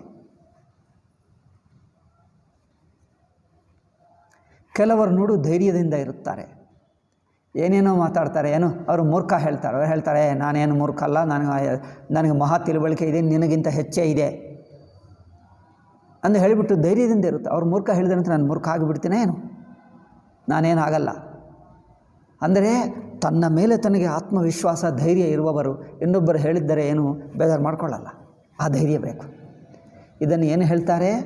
ಆತ್ಮವಿಶ್ವಾಸ, ಆತ್ಮಗೌರವ, ಸೆಲ್ಫ್ ರೆಸ್ಪೆಕ್ಟ್. ಆತ್ಮಗೌರವ, ಆತ್ಮವಿಶ್ವಾಸ ಗಟ್ಟಿ ಇರಬೇಕು. ಅದೇ ದೊಡ್ಡ ಶಕ್ತಿ, ಗೊತ್ತಾ? ಮಿಕ್ಕ ಎಲ್ಲ ಶಕ್ತಿಗಿಂತ ದೊಡ್ಡ ಶಕ್ತಿ ಇದು ಆತ್ಮವಿಶ್ವಾಸ. ಅಂದರೆ ಏನಾದರೂ ಕೆಲಸ ಮಾಡ್ತೀನಿ ಅಂದರೆ ನಾನು ಮಾಡ್ತೀನಿ ಎಂದು ಧೈರ್ಯ ಇರುವುದು. ನಾನು ಮಾಡಬಲ್ಲೆ ಅಂತ ಇಲ್ಲ, ಅಯ್ಯೋ ನನ್ನಿಂದಾಗಲ್ಲ, ಅಯ್ಯೋ ನನ್ನಿಂದಾಗಲ್ಲ, ಅಯ್ಯೋ ಏನಾಗ್ತದೋ, ಪ್ರತಿಯೊಂದಿಗೂ ಹೆದರ್ಕೊಂಡ್ರೆ ಧೈರ್ಯವಿಲ್ಲ, ಅಂದರೆ ಆತ್ಮವಿಶ್ವಾಸ ಇಲ್ಲ. ಮಾಡ್ತೀನಿ, ನನ್ನಿಂದ ಆಗುತ್ತದೆ ಎಂದು ಆತ್ಮವಿಶ್ವಾಸ ಇಲ್ಲ. ಆತ್ಮ ರೆಸ್ಪೆಕ್ಟ್ ಅಂದರೆ ಅವನ ಅಪಮಾನ ಮಾಡಿದ್ದರೆ ನಾನು ಕಮ್ಮಿ ಆಗಿಬಿಡ್ತೀನ ಏನು, ಅವನು ಕಡೆಗಣಿಸಿದ್ದರೂ ನಾನು ಕಮ್ಮಿ ಆಗಲ್ಲ, ನಾನು ಸರಿಯಾಗಿದ್ದೇನೆ, ನಾನೇನು ಕಮ್ಮಿ ಆಗಲ್ಲ, ಅದರಿಂದ ಅವನು ಮಾಡಿದ್ದರೂ ನಾನೇನು ಕಮ್ಮಿ ಆಗಲ್ಲ ಎಂದು ಧೈರ್ಯದಿಂದ ಇರುತ್ತಾನೆ.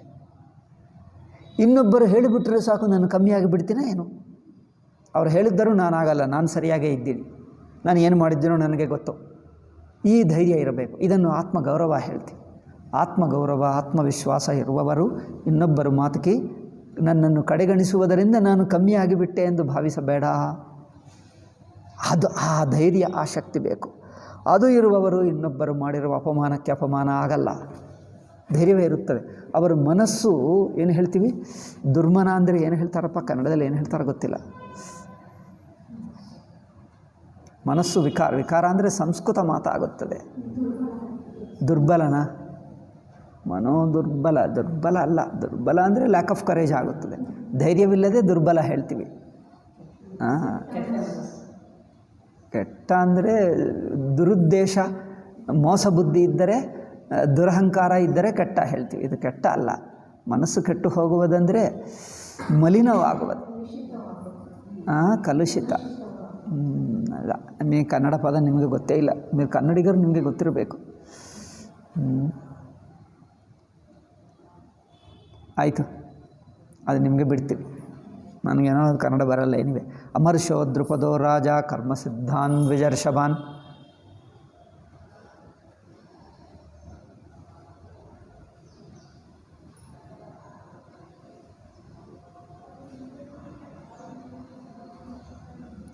ಅನ್ವಿಚ್ಛನ್ ಪರಿಚಕ್ರಾಮ ಬ್ರಾಹ್ಮಣಾನ್ ವಸತಾನ್ ಬಹುನ್. ಅದರಿಂದ ಕರ್ಮ ಚೆನ್ನಾಗಿ ಮಾಡುವಂಥ ಕರ್ಮಸಿದ್ಧರಿರುತ್ತಾರೆ. ಕರ್ಮಸಿದ್ಧಿ ಅಂದರೆ ಕೆಲವು ಯಜ್ಞ, ಯಾಗ, ಪೂಜಾ ಮಾಡುವಕ್ಕೆ ಮಂತ್ರಸಿದ್ಧಿ ಹೇಗಿರುತ್ತದೋ ಕರ್ಮಸಿದ್ಧಿ ಇರುತ್ತದೆ, ಗೊತ್ತಾ? ಒಂದು ಮಂತ್ರ ಮಾಡಿ ಮಾಡಿ ಮಾಡಿ ಮಾಡಿ ಮಂತ್ರ ಜಪ ಮಾಡಿದರೆ ಮಂತ್ರಕ್ಕೆ ಶಕ್ತಿ. ಕರ್ಮಸಿದ್ಧ ಅಂದರೆ ಏನಂದರೆ ಕೆಲವು ಯಜ್ಞ, ಯಾಗ, ಪೂಜಾ ಇರುತ್ತದೆ. ಶಾಸ್ತ್ರದಲ್ಲಿ ಹೇಳಿದ ಹಾಗೆ ಗುರುಮುಖದಿಂದ ಕಲಿತುಕೊಂಡು ಕರೆಕ್ಟ್ ಮಾಡ್ತಾನೆ. ಕರೆಕ್ಟ್ ಮಾಡಿದ್ದರೆ ಆ ಕರ್ಮದಿಂದ ನಿಮಗೆ ಬೇಕಾಗಿರುವ ಫಲ ಆಗುತ್ತದೆ. ಹಾಗೆ ಕರ್ಮ ಚೆನ್ನಾಗಿ ಮಾಡುವುದು ಬರಬೇಕು, ಸರಿಯಾಗಿ ಮಾಡಿದ್ದರೆ ಕರ್ಮಫಲ ಬರಬೇಕು. ಅಂಥವರು ಕರ್ಮಸಿದ್ಧ ಹೇಳ್ತಾರೆ. ಕರ್ಮಸಿದ್ಧ ಕೇಳಿದ್ದೀರಾ? ಮಂತ್ರಸಿದ್ಧ ಇದೆ, ಜ್ಞಾನಸಿದ್ಧಿ ಇದೆ. ಜ್ಞಾನಸಿದ್ಧಿ, ಯೋಗಸಿದ್ಧಿ, ಜ್ಞಾನಸಿದ್ಧಿ, ಯೋಗಸಿದ್ಧಿ, ಮಂತ್ರಸಿದ್ಧಿ, ಇದು ಕರ್ಮಸಿದ್ಧಿ. ಕರ್ಮಸಿದ್ಧಿ ಅಂದರೆ ಕರ್ಮದ ಬಲ, ಯಜ್ಞಯಾಗದ ಬಲ. ಕೆಲವರು ಪುರೋಹಿತರನ್ನು ಕರೆದರೆ ಆ ಯಜ್ಞಕ್ಕೆ ಅಷ್ಟು ಬಲವಿರಲ್ಲ. ಕೆಲವರು ಮಾಡಿದ್ದರೆ ಕರ್ಮಕ್ಕೆ ಏನೋ ಪರಿಹಾರಕ್ಕೋಸ್ಕರ ಮಾಡಿದ್ದರೆ ಪರಿಹಾರ ಆಗೇ ಬಿಡ್ತದೆ. ಕೆಲವರು ಮಾಡಿದರೆ ಪರಿಹಾರ ಆಗಲ್ಲ, ಏಕೆಂದರೆ ಅವರಿಗೆ ಕರ್ಮಸಿದ್ಧಿ ಇಲ್ಲ. ಅಂದರೆ ಒಂದು ಸಕಾಮ ಕರ್ಮ ಮಾಡಿಸಿದ್ದರೆ ಆ ಕರ್ಮದ ಫಲ ನಿಜವಾಗಿ ಬರಬೇಕು, ಅವನ್ನು ಕರ್ಮಸಿದ್ಧ ಹೇಳ್ತೀವಿ. ಎಲ್ಲರಿಗೆ ಆಗಲ್ಲ, ಅದು ಆಗಿದ್ದವರಿಗೆ ಆಗುತ್ತದೆ. ಸುಮ್ಮನೆ ಪೌರೋಹಿತ್ಯ ಅಂದರೆ ಕರ್ಮ ಬಂದರೆ ಸಾಕು ಎಲ್ಲರೂ ಮಾಡ್ತಾರೆ ಏನು? ವೈದ್ಯರಲ್ಲಿ ಅಷ್ಟೇ ಹಸ್ತವಾಸಿ ಹೇಳ್ತಾರೆ, ಅದು ಸಿದ್ಧ. ಸಿದ್ಧ ಅಂದರೆ ಏನು? ಹಸ್ತವಾಸಿ ಅಂದರೆ ಹಸ್ತದಲ್ಲೇನಿಲ್ಲಪ್ಪ, ಬುದ್ಧಿಯಲ್ಲಿರುತ್ತದೆ. ಅಂದರೆ ನಿಮ್ಮ ರೋಗ ಕರೆಕ್ಟ್ ನಿಶ್ಚಯ ಆಗಬೇಕು. ಲಕ್ಷಣಗಳು, ಲಕ್ಷಣಗಳು ನೋಡಿದ್ದಾಗ ಇದೋ ಅನಿಸಿ ಏನೋ ಇದಾಗಬಹುದು ಅಂದ್ಕೊಂಡು, ಎಷ್ಟೋ ಜನರು ನಿಮಗೆ ರೋಗ ಬಂದರೆ ಲಕ್ಷಣಗಳು ಹೇಳಿದಂತೆ ಔಷಧ ಕೊಡ್ತಾರೆ. ಏನಾಯಿತು ನನಗೆ, ಏಕೆ ಆಯಿತು ಅಂದರೆ ಒಳ್ಳೆಯದು ಆಗ್ತದೆ, ನೀವು ಸರಿಯಾಗ್ತದೆ ತಗೋ ಅಂತ ಹೇಳ್ತಾರೆ. ಏಕೆಂದರೆ ಅವ್ರಿಗೂ ಸರಿಯಾಗಿ ನಿಶ್ಚಯ ಮಾಡಲಿಕ್ಕೆ ಗೊತ್ತಾಗ್ತಾ ಇಲ್ಲ. ಅವರು ಗೆಸ್ ಮಾಡಿ ಇದಾಗಬಹುದು ಅಂದ್ಕೊಂಡು ಔಷಧ ಕೊಡ್ತಾರೆ. ಕೆಲವೊಮ್ಮೆ ಅವ್ರಿಗೂ ಗೊತ್ತಿಲ್ಲ, ಅದರಿಂದ ಅವ್ರು ಹೇಳಲ್ಲ, ವಾಸಿ ಸರಿಯಾಗ್ತದೆ ಹೇಳ್ತಾರೆ. ಹೇಳಲ್ಲ, ಏಕೆಂದರೆ ಕೆಲವು ವಿಷಯಗಳು ಅವರು ಗೆಸ್ ಮಾಡಬೇಕಾಗ್ತದೆ. ನಾವೇನೋ ಅವ್ರಿಗೆಲ್ಲ ಗೊತ್ತಿರ್ತದೆ ಅಂದ್ಕೊಂಡು, ಅವರೇನು ಸರ್ವಜ್ಞರ, ದಿವ್ಯ ದೃಷ್ಟಿ ಇದೆಯಾ, ವೇದವ್ಯಾಸನ ಹಾಗೆ ಎಲ್ಲ ಪ್ರಪಂಚವೆಲ್ಲ ಏನಾಯಿತು ಏನು ಗೊತ್ತಾಗಲ್ಲ. ಎಷ್ಟೋ ವಿಷಯಗಳು ಅವ್ರಿಗೂ ಗೊತ್ತಿಲ್ಲ. ಕೆಲವರೇ ಆ ವೈದ್ಯಶಾಸ್ತ್ರದಲ್ಲಿ ಸಿದ್ಧರು ನೋಡಿದ ತಕ್ಷಣವೇ ಖಂಡಿತವಾಗಿ ಇದು ಎಂದು ಗೊತ್ತು ಮಾಡ್ಕೊಳ್ತಾರೆ. ಈ ಔಷಧ ಕೊಟ್ಟರೆ ಆಗುತ್ತದೆ. ಹಾಗೆ ಖಂಡಿತವಾಗಿ ಗೊತ್ತಾಗುವಂಥದ್ದಿದ್ದರೆ ಧೈರ್ಯದಿಂದ ಹೇಳ್ತಾನೆ, ಇಲ್ಲದಿದ್ದರೆ ಇದಾಗಬಹುದು ಎಂದು ಆಗುತ್ತದೆ, ಸರಿಯಾಗ್ತದೆ ತೊಗೊಂಡು ಔಷಧ ತೊಗೊಂಡ್ರೆ ಆಗುತ್ತದೆ. ಏನಾಯಿತು ಅಂದರೆ ಆಗುತ್ತದೆ, ಕೆಲವೊಮ್ಮೆ ಆಗುತ್ತದೆ, ಪರವಾಗಿಲ್ಲ ತಗೋ ಆಗುತ್ತದೆ. ಅವರಿಗೆ ಸರಿಯಾಗಿ ಗೊತ್ತಾಗಲಿಲ್ಲ. ಅವರಿಗೆ ಕೆಲವೊಮ್ಮೆ ಇದಾಗಬಹುದು ಎಂದು ಗೆಸ್ ಮಾಡಿಕೊಡ್ತಾನೆ, ಕೊಟ್ಟರೆ ಅದು ಸರಿಯಾಗಿ ಆಗಿಬಿಡ್ತದೆ. ಅವ್ರು ಬಂದು ಹಬ್ಬ ಡಾಕ್ಟ್ರ್ ನೀವು ಒಳ್ಳೆಯ ಡಾಕ್ಟ್ರೆ, ಒಳ್ಳೆಯನಲ್ಲ, ಅವ್ರು ಗೆಸ್ ಮಾಡಿ ಕೊಟ್ಟು ಅದು ಸರಿ ಆಯಿತು, ನಿಮ್ಮ ಅದೃಷ್ಟ ಚೆನ್ನಾಗಿತ್ತು, ಸರಿಯಾಯಿತು. ಹಸ್ತವಾಸಿ ಅಂದರೆ ಕರೆಕ್ಟಾಗಿ ಗೊತ್ತು ಮಾಡ್ತಾನೆ. ಈ ಕಾಲದಲ್ಲಿ ಪ್ರತಿಯೊಂದಕ್ಕೆ ಟೆಸ್ಟು, ಬ್ಲಡ್ ಟೆಸ್ಟು, ಆ ಟೆಸ್ಟು ಈ ಟೆಸ್ಟ್ ಮಾಡ್ತಾರೆ. ಪೂರ್ವ ಕಾಲದಲ್ಲಿ ನೋಡಿದ್ದೀವಿ, ಟೆಸ್ಟೇ ಮಾಡುತ್ತಿರಲಿಲ್ಲ. ಕೇವಲ ರೋಗ ಲಕ್ಷಣಗಳನ್ನು ಇನ್ನೂ 4 ಪ್ರಶ್ನೆ ಮಾಡುತ್ತಿದ್ದರು. ಇದು ಹೇಳಿ ಗೊತ್ತು ಮಾಡಿ ಔಷಧ ಕೊಡು. ಅಂದರೆ ರೋಗ ಲಕ್ಷಣಗಳಿಂದಲೇ ರೋಗವನ್ನು ನಿರ್ಧಾರ ಮಾಡುವಂಥ ಸಾಮರ್ಥ್ಯ ಇತ್ತು ಈ ಕಾಲದ ಡಾಕ್ಟರ್లకు. ಅದೆಲ್ಲ ಹೋಯಿತು. ಏಕೆಂದರೆ ಟೆಸ್ಟ್ ಮಾಡಿ ಟೆಸ್ಟ್ಗಳ ಅಭ್ಯಾಸ ಆಗಿಬಿಟ್ಟು ಪ್ರತಿಯೊಂದಕ್ಕೂ ಟೆಸ್ಟೇ ನೋಡ್ತಾರೆ. ಏನಾಯ್ತು ಅಂದರೆ ಗೊತ್ತಿಲ್ಲ, ಟೆಸ್ಟ್ ಮಾಡೋಣ, ಏನಾಯ್ತು ಅಂದರೆ ಗೊತ್ತಿಲ್ಲ, ಟೆಸ್ಟ್, ಅಯ್ಯೋ ಈ ಟೆಸ್ಟ್ ಮಾಡಿದ್ರೆ ನಮಗೂ ಗೊತ್ತು, మరి ಡಾಕ್ಟ್ರಿಗೆ ನಮಗೇನು ವ್ಯತ್ಯಾಸವೇ ಇಲ್ಲ. ಈ ಟೆಸ್ಟ್ ನಾವು ಮಾಡ್ತೀವಿ, ಈ ಟೆಸ್ಟ್ ನಾವು ಮಾಡ್ಕೊಳ್ಳಬಹುದು ಅಲ್ಲವೇ? ಮಾಡಿದರೆ ಈ ಟೆಸ್ಟ್ನಿಂದ ಈ ರಕ್ತದಲ್ಲಿ ಕಮ್ಮಿ ಇದೆ, ಔಷಧ ತೊಗೊಂಡ್ರೆ ಗೊತ್ತಾಯ್ತಲ್ಲ. ಡಾಕ್ಟ್ರು ಹೇಳೋದಕ್ಕೆ, ಡಾಕ್ಟರ್ ಅಂದರೆ ಅನೇಕ ಪೇಷಂಟ್ಗಳನ್ನು ನೋಡಿ ಬಾಹ್ಯ ಲಕ್ಷಣಗಳಿಂದ ಇದಾಗಬಹುದು ಎಂದು ಸರಿಯಾಗ ಗೆಸ್ ಮಾಡುವ ಸಾಮರ್ಥ್ಯ ಹೋಗುತ್ತಾ ಇದೆ. ಆ ಸಾಮರ್ಥ್ಯ ಹೋಗುತ್ತಾ ಇದೆ. ನಾನು ನೋಡಿ 5-6 ವರ್ಷದಿಂದ ಹೊಟ್ಟೆ ನೋವು ಏನೋ ಅರ್ಥವಾಗ್ತಾ ಇಲ್ಲ ಎಂದು 5-6 ವರ್ಷ ದೊಡ್ಡಬಳ್ಳಾಪುರನಿಂದಲೂ ಬರ್ತಾಯಿತ್ತು. 6 ವರ್ಷನೋ 7 ವರ್ಷನೋ ಆಯಿತು. ಎಷ್ಟು ಜನರನ್ನು ಕೇಳಿದೆ, ಯಾರೂ ಹೇಳಲಿಲ್ಲ. ಈಗ ಮೊನ್ನೆ ಒಂದು ಭಯಂಕರವಾಗಿ ಆಯಿತು ನನಗೆ, ಏನೋ ಸಮಸ್ಯೆ. ಆವಾಗ 10 ದಿವಸ ಸಫರ್ ಆಯಿತು. ನಂತರ ಅದೇ ಹೋಯಿತು. ಆ ನೆಪದಿಂದ ಏನೋ ಕೆಲವು ಔಷಧಿಗಳು ತಗೊಂಡೆ, ಅದೆಲ್ಲ ಸ್ವಲ್ಪ ಸರಿ ಆಯಿತು. ಆಶ್ಚರ್ಯವಾಗಿದೆ, ಏನಪ್ಪ ಅಂದರೆ ಏನು ರೋಗ ಇಲ್ಲ, ಏನಿಲ್ಲ, ಅದೇನೋ ಇನ್ಫೆಕ್ಷನ್ ಇತ್ತು ಅನಿಸುತ್ತೆ. 5-6 ವರ್ಷ ಹೊಟ್ಟೆಯಲ್ಲಿ ಹಾಗೆ ಇತ್ತು ಇನ್ಫೆಕ್ಷನ್. ಗೊತ್ತೇ ಆಗ್ತಾಯಿಲ್ಲ ಎಷ್ಟು ಡಾಕ್ಟರ್ಗಳಿಗೆ ಯಾರು ಏನೇನೋ ಔಷಧ ಕೊಡ್ತಾರೆ. ಯಾರು ಫಸ್ಟ್ ಥಿಂಗೀಸ್ ಅವರು ಪ್ರಶ್ನೆಗಳೇ ಕೇಳಲ್ಲ. ಇದು ಅಂದರೆ ಔಷಧ ತಗೋ, ಇದು ಅಂದರೆ ಇನ್ನೊಂದು ತಗೋ, ಅಷ್ಟೇ. ಇವರನ್ನು ಡಾಕ್ಟರ್ಸ್ ಹೇಳಬೇಕಾ? ಡಾಕ್ಟರ್ಗಳಲ್ಲ. ಏಕೆಂದರೆ ಸಾಮರ್ಥ್ಯ ಹೋಯಿತು. ಸುಮ್ಮನೆ ಪುಸ್ತಕ ಓದಿ ಬಂದರಷ್ಟೇ. ಡಾಕ್ಟರ್ ಯೋಗ್ಯತೆ ಎಲ್ಲಿರುತ್ತದೆ? ಸಿದ್ಧ. ಹಸ್ತವಾಸಿ ಅಂದರೆ ಏನು? ಕೈಯಿಲ್ಲ ಏನಿರ್ತದೆ? ಲಕ್ಷಣಗಳನ್ನು ನೋಡಿ ನಿಮ್ಮ ರೋಗ ಯಾವುದು ಎಂದು ಸರಿಯಾದ ನಿಶ್ಚಯ ಮಾಡುವ ಸಾಮರ್ಥ್ಯ ಬೇಕು. ಆ ಸಾಮರ್ಥ್ಯ ಕಲ್ಕೊಳ್ತಾ ಇದ್ದ, ಅದೊಂದು ದೊಡ್ಡ ತಪಸ್ಸು. ಅದು ಪೂರ್ವಜನ್ಮ ಪುಣ್ಯ, ಅದೊಂದು ದೊಡ್ಡ ತಪಸ್ಸು. ಆ ತಪಸ್ಸಿದ್ದರೆ ಆಗುತ್ತದೆ. ಈ ಕಾಲದಲ್ಲಿ ಎಲ್ಲರೂ ಡಾಕ್ಟರ್ ಆಗ್ತಾನೆ. ಚಿಕ್ಕ ಮಗುಗೆ ಹೇಳ್ತಾನೆ, ಏನಾಗ್ತೀನಿ, ನಾನು ಡಾಕ್ಟರ್ ಆಗ್ತೀನಿ. ಅಯ್ಯೋ ಯಾವಾಗಪ್ಪ, ಮಾರ್ಕ್ಸ್ ನೋಡಿ ಡಾಕ್ಟರ್ ಆಗ್ತಾನಾ? ಪುಸ್ತಕ ಕಂಠಸ್ಥ ಮಾಡಿದರೆ ಡಾಕ್ಟರ್ ಆಗ್ತಾನಾ? ಏನು ಬುದ್ಧಿಯಪ್ಪ? ಪುಸ್ತಕ ಕಂಠಸ್ಥ ಮಾಡಿ ಮಾರ್ಕ್ಗಳು ಹೆಚ್ಚು ಬಂದರೆ ಡಾಕ್ಟರ್ ಆಗ್ಬೋದಂತೆ.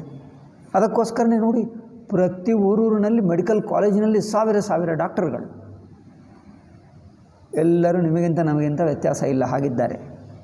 ಎಷ್ಟೋ ಜನರು ನಿಮ್ಮಷ್ಟು ನಮ್ಮಷ್ಟೇ ಇದ್ದಾರೆ. ಪ್ರತಿಯೊಂದಕ್ಕೂ ಟೆಸ್ಟ್ ಮಾಡಿ, ಆ ಟೆಸ್ಟ್ ಮಾಡಿದ್ರೆ ನಾವು ಹೇಳ್ಬೋದು ಅಲ್ಲವೇ? ನೀವೆಲ್ಲರೂ ಮಾಡ್ಬೋದು, ನೀವೆಲ್ಲರೂ ಹೇಳ್ಬೋದು. ಇದು ಆಯಿತು ಅಂದರೆ ಜ್ವರ ಅಂದರೆ ಏನು? ಪ್ಯಾರಾಸಿಟಮಾಲ್ ಹಾಕೋ.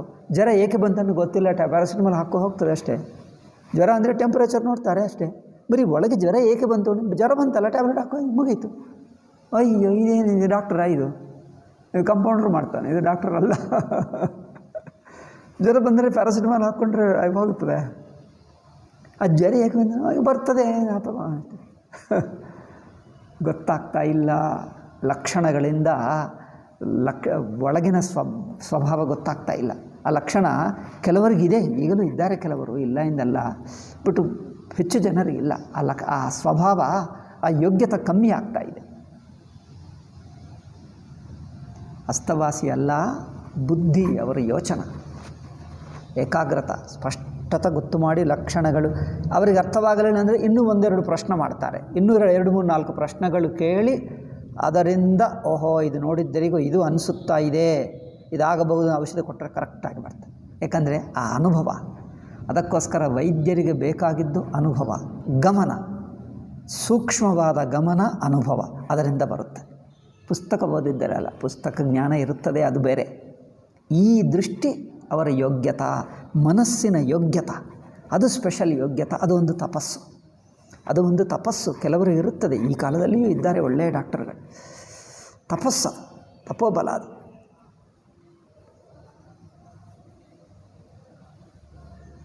ಈ ಕಾಲದಲ್ಲಿ ಕಂಪ್ಯೂಟರ್ಗಳಾಗಿಬಿಡ್ತಾರೆ ಹೆಚ್ಚು. ಎಲ್ಲರೂ ಕಂಪ್ಯೂಟರ್ ಅಲ್ಲಿದ್ದಲ್ಲಿ ನೋಡ್ತಾರೆ, ಮೇಲೆ ಹೇಳಿಬಿಡ್ತಾರೆ. ಹಾಗೆ ಕರ್ಮಸಿದ್ಧಿ ಅಂದರೆ ಕರ್ಮ ಎಲ್ಲರೂ ಮಾಡ್ತಾರೆ, ನಾನು ಮಾಡಿಸಿದ್ದೆ, ಎಷ್ಟು ಮಾಡಿದ್ದೀನಿ, ಎಷ್ಟೋ ಮಾಡಿಸಿರುವುದಲ್ಲ. ಆ ಕರ್ಮ ಶಾಸ್ತ್ರೋಕ್ತವಾಗಿರಬೇಕು. ಮಾಡುವ ಪುರೋಹಿತನಿಗೆ ತಪಸ್ಸು ಇರಬೇಕು. ಅವರ ಸ್ವಲ್ಪ ಆಚಾರ ಮಡಿ, ಅವರ ಶ್ರದ್ಧಾ ಭಕ್ತಿ, ತನ್ನ ನಿತ್ಯ ಸಾಧನ, ಸಂಧ್ಯಾವಂದನ, ಜಪ ಎಲ್ಲ ಸರಿಯಾಗಿ ಮಾಡಬೇಕು. ಆ ಮಂತ್ರ ಸರಿಯಾಗಿ ಮಾಡಬೇಕು, ಕರ್ಮ ಸರಿಯಾಗಿ ಗೊತ್ತಿರಬೇಕು, ಅವರದ್ದು ಪುಣ್ಯಬಲ ತಪೋಬಲ ಇರಬೇಕು. ಅಂಥವರು ಮಾಡಿಸಿದ್ದರೆ ನಿಮಗೆ ಪರಿಹಾರ ತಕ್ಷಣವೇ ಆಗುತ್ತೆ. ಇಲ್ಲದಿದ್ದರೆ ಆಗಲ್ಲ. ಪರಿಹಾರ ಮಾಡ್ತೀವಿ, ಇಲ್ಲಿ ಏನು ಹೇಳಿದ್ದರು, ಇದು ಮಾಡಿದ್ದರೆ ಆಗುತ್ತದೆ, ಮಾಡಿದ್ದರು ಏನಾಗಲೇ ಇಲ್ಲ. ಏಕೆ ಆಗ್ತಾ ಇಲ್ಲ? ದೋಷ ಇದೆ, ಮಾಡುವ ಕರ್ಮದಲ್ಲೆಲ್ಲೋ ದೋಷ ಇದೆ. ಆದ್ದರಿಂದ ಕರ್ಮಸಿದ್ಧರು ಬೇಕು. ದೃಪದ ಹುಡುಕ್ತಾ ಇದ್ದಾನೆ, ಕರ್ಮಸಿದ್ಧರೆಲ್ಲ ಹಿಂದೆ ಹುಡುಕಿದ್ದ ನೋಡಿ. ಜನಮೇಜಯ ಹುಡುಕಿದ, ನೆನಪಿದೆಯಾ? ಮೊಟ್ಟ ಮೊದಲು ಬಂತು ಮಹಾಭಾರತದಲ್ಲಿ.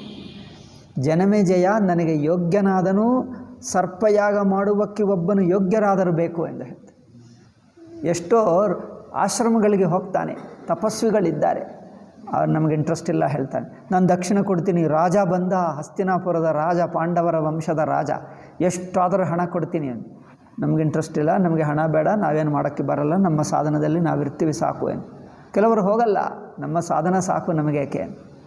ಇನ್ನೂ ಕೆಲವರು ಕೇಳಿದ, ಕೊನೆಗೆ ಯಾರೂ ಬರ್ತಾ ಇಲ್ಲ ಅಂದರೆ ಯಾರನ್ನಾದರೂ ನೀವೇ ಸಜೆಸ್ಟ್ ಮಾಡಿ ಅಂದರೆ ಇದ್ದಾರೆ ಇಬ್ಬರು, ಅವರು ಬರ್ತಾರೆ ಹೋಗು ಎಂದು ಹೇಳ್ತಾರೆ. ಆವಾಗ ಅವರನ್ನು ಕೇಳಿದರೆ ಅವರು ಬರ್ತಾರೆ. ಹಾಗೆ ಇದು ಅಷ್ಟೇ. ಎಲ್ಲಿ ಕೇಳ್ತಾನೆ ನನಗೆ ಬೇಕು ಅಂದರೆ ಕರ್ಮಸಿದ್ಧರು, ಅವರು ಮಾಡಿದ್ದರೆ ಕರ್ಮ ಕರೆಕ್ಟ್ ಆಗಬೇಕು. ಏನೋ ರೋಗ ಬಂದಿದೆ, ಅದಕ್ಕೇನು ಮಾಡಬೇಕು ಅಂದರೆ ಈ ಗ್ರಹ ದೋಷ ಇದೆ, ಈ ಮಂತ್ರ ಜಪ ಇದು ಮಾಡಬೇಕು. ಹಣ ತಗೊಳ್ತಾರೆ, ಮಂತ್ರ ಜಪ ಮಾಡ್ತಾರೆ, ಪೂಜೆ ಮಾಡ್ತಾರೆ, ಏನೂ ಆಗಲ್ಲ. ಏನು ಅಂದರೆ ಮಾಡಿಸಿದ್ದೇವೆ ಆಗಲಿಲ್ಲ ಎಂದು ಹೇಳ್ತಾರೆ. ಕರ್ಮ ಸರಿಯಾಗಿ ಆಗಲಿಲ್ಲ. ಸರಿಯಾಗಿದ್ದರೆ ಆಗುತ್ತದೆ, ಪರಿಹಾರ ಆಗಬೇಕು. ಕರ್ಮಸಿದ್ಧಾನ್ ದ್ವಿಜರ್ಷಭಾನ್, ಕರ್ಮಸಿದ್ಧರಾಗಿರುವ ಬ್ರಾಹ್ಮಣರನ್ನು ಹುಡುಕಿ ಪಡ್ಕೊಂಡ. ಯಾರು? ದೃಪದ. ಏಕೆ? ಇದು ಸಕಾಮ ಕರ್ಮ, ಒಂದು ನನಗೆ ಆಗಬೇಕು. ಅನ್ವಿಚ್ಛನ್ ಪರಿಚಕ್ರಾಮ ಬ್ರಾಹ್ಮಣ ವಸತಾನ್ ಬಹುನ್, ಅಂಥ ಕರ್ಮಸಿದ್ಧರು ಬೇಕೆಂದು ಯಾವುದಕ್ಕೆ ಬೇಕು ಹೇಳ್ತಾ ಇಲ್ಲ, ಸುಮ್ಮನೆ ಕರ್ಮಸಿದ್ಧರು ಬೇಕು ಹೇಳ್ತಾನೆ ನೋಡಿ. ಯಾರಿಗೋಸ್ಕರ ಹೇಳ್ತಾ ಇಲ್ಲ. ಅದು ಬ್ರಾಹ್ಮಣರು ಕುಂತಿ ಅವರಲ್ಲಿ ಹೋದಾಗ ಅವರು ಅಳುತ್ತಾ ಇದ್ದಾರೆ. ಏಕೆ ಅಂದರೆ ಹೇಳ್ತಾನೆ ಹೊರತು ಏನಂటే ಅಯ್ಯೋ ನನ್ನ ಪ್ರಾಣ ಹೋಗುತ್ತಾ ಇದೆ, ಅಯ್ಯೋ ನನಗೆ ಹೀಗಾಗಿದೆ, ನನಗೆ ಹೀಗೆ ಬಂದಿದೆ, ಅಯ್ಯೋ ನನಗೆ ಕಷ್ಟ ಬಂದಿದೆ, ಅವರ ಅಪ್ಪ ಹೇಳ್ತಾನೆ, ಮತ್ತು ಅವರ ಪತ್ನಿ ಹೇಳ್ತಾಳೆ, ಮತ್ತು ಮಕ್ಕಳು ಹೇಳ್ತಾರೆ. ಏಕೆ, ಯಾರಿಗೆ, ಯಾರೂ ಹೇಳಲ್ಲ. ಕುಂತಿ ಕೇಳಿದಾಗ ಆವಾಗ ಹೇಳ್ತಾರೆ. ಓ, ಇದೆಲ್ಲ ಸಸ್ಪೆನ್ಸ್ ಇಟ್ಟು ಒಬ್ಬ ಬಕಾಸುರ ಇದ್ದಾನೆ, ಅದು ನಮಗೆ ಮೊದಲೇ ಗೊತ್ತು, ಅದರಿಂದ ನಮಗೆ ಅರ್ಥ, ಇಲ್ಲದಿದ್ದರೆ ಹೊಸ ಜನರಿಗೆ ಅರ್ಥವೇ ಆಗಲ್ಲ. ಏಕೆ ಅಳುತ್ತಾ ಇದ್ದಾರೆ, ಪ್ರಾಣ ಹೋಗುತ್ತದೆ, ಏಕೆ ಪ್ರಾಣ ಹೋಗುತ್ತೆ, ಯಾರಿಗೂ ಗೊತ್ತಾಗ್ತಾ ಇಲ್ಲ. ಲಾಸ್ಟ್ ಇವ್ ನೋಡಿ, ಇವನು ದೃಪದೋ ಕರ್ಮಸಿದ್ಧರನ್ನು, ಕರ್ಮಸಿದ್ಧಿ ಏಕೆ ಹೇಳಬೇಕೇ? ಬ್ರಾಹ್ಮಣರನ್ನು ಕರೆದು ಕರ್ಮಸಿದ್ಧರನ್ನು ಹುಡುಕಿ ಏನು ಮಾಡುತ್ತಾನೆ ಮೊದಲು ಹೇಳಬೇಕು. ಏನು ಬೇಕು ಅದು ಮೊದಲು ಹೇಳಬೇಕೇ? ಹೇಳ್ತಾ ಇಲ್ಲ, ಮುಂದೆ ಹೇಳ್ತಾನೆ ಏನೋ ಬೇಕಂತೆ. ಅನ್ವಿಚ್ಚನ್ ಪರಿಚಕ್ರಾಮ ಅಂತ ಬ್ರಾಹ್ಮಣರನ್ನು ಹುಡುಕುತ್ತಾ ತಿರುಗಿದ, ಆಶ್ರಮಗಳೆಲ್ಲ ತಿರುಗಿದ. ಬ್ರಾಹ್ಮಣ ವಸತಾನ್ ಬಹೂನ್ ಪುತ್ರ ಜನ್ಮ ಪರೀಪ್ಸನ್ ಬೈ ಶೋಕೋಪಹತ ಚೇತ. ಒಂದು ಪುತ್ರನು ಹುಟ್ಟಬೇಕಂತೆ. ಪುತ್ರನು ಬೇಕಂದರೆ ತನಗೆ ಅವನಿಗೆ ಪುತ್ರಕಾಮೇಷ್ಟೋ ಏನೋ ಅಂಥದ್ದು ಯಜ್ಞ ಮಾಡಬೇಕು. ಅದಕ್ಕೆ ಯೋಗ್ಯ ಆ ತಪೋಬಲ ಇರುವಂಥವನು, ಆ ಸಿದ್ಧಿ ಇರುವವನು, ಕರ್ಮಸಿದ್ಧಿ ಇರುವವನು ಬೇಕು. ಅವರು ಬಂದು ಕರ್ಮ ಮಾಡಿದ್ದರೆ ಕರೆಕ್ಟಾಗಿ ಪುತ್ರ ಹುಟ್ಟಬೇಕು. ಅದು ಪುತ್ರ ಜನ್ಮ ಪರೀಪ್ಸನ್ ವೈ ಶೋಕೋಪಹತ ಚೇತನಃ ನಾಸ್ತಿ ಶ್ರೇಷ್ಠಂ ಮಮಾಪತ್ಯಮಿತಿ ನಿತ್ಯಮಚಿಂತಯತ್. ನನಗೆ ಒಳ್ಳೆಯನಾದ ಪರಾಕ್ರಮಿಯಾದ ಮಗು ಇಲ್ಲ, ಏನೋ ಅಲ್ಪ ಮಗು ಇದ್ದಾನೆ ಹೊರತು ಯೋಗ್ಯನು ಮಹಾಪರಾಕ್ರಮಿ ಅಂದರೆ ದ್ರೋಣಾಚಾರ್ಯನನ್ನು ಕೂಡ ಸಾಯಿಸಬೇಕು, ಅಷ್ಟು ಪರಾಕ್ರಮಿ ಆಗಬೇಕು ಅಂಥವನಿದ್ದಾನೆ. ದ್ರೋಣಾಚಾರ್ಯ ಎಲ್ಲರಿಗಿಂತ ಅರ್ಜುನನಿಗಿಂತ ಹೆಚ್ಚಿನವನು. ದ್ರೋಣಾಚಾರ್ಯನ ಜೊತೆಗೆ ಯಾರೂ ಯುದ್ಧ ಮಾಡಿ ಗೆಲ್ಲಕ್ಕಾಗಲ್ಲ. ಭೀಷ್ಮನೂ ಅಷ್ಟೇ. ಭೀಷ್ಮ ದ್ರೋಣ ಇಬ್ಬರು ಮಹಾಪರಾಕ್ರಮಿಗಳು. ಅವರ ನಂತರ ಈಗ ಅರ್ಜುನನೇ. ಭೀಷ್ಮ ದ್ರೋಣ ನಂತರ ಅರ್ಜುನ ಕರ್ಣ, ಈ 4 ಜನರಿವರು. ಭೀಷ್ಮ ದ್ರೋಣ ನಂತರ ಅರ್ಜುನ ನಂತರ ಕರ್ಣ. ಆದ್ದರಿಂದ ಭೀಷ್ಮನ ದ್ರೋಣನನ್ನು ಸೋಲಿಸುವಂಥವನು ಬೇಕು ಅಂದರೆ ದ್ರೋಣ ಸಾಕ್ಷಾತ್ ಪರಶುರಾಮನ ಶಿಷ್ಯ, ಮಹಾಪರಾಕ್ರಮ. ಅವರಿಗೆ ಅಸ್ತ್ರಗಳು, ಅದ್ಭುತ ಅಸ್ತ್ರಶಕ್ತಿ ಇದೆ. ಸೊ ಜಾತಾನ್ ಪುತ್ರಾನ್ ಸ ನಿರ್ವೇದಾತ್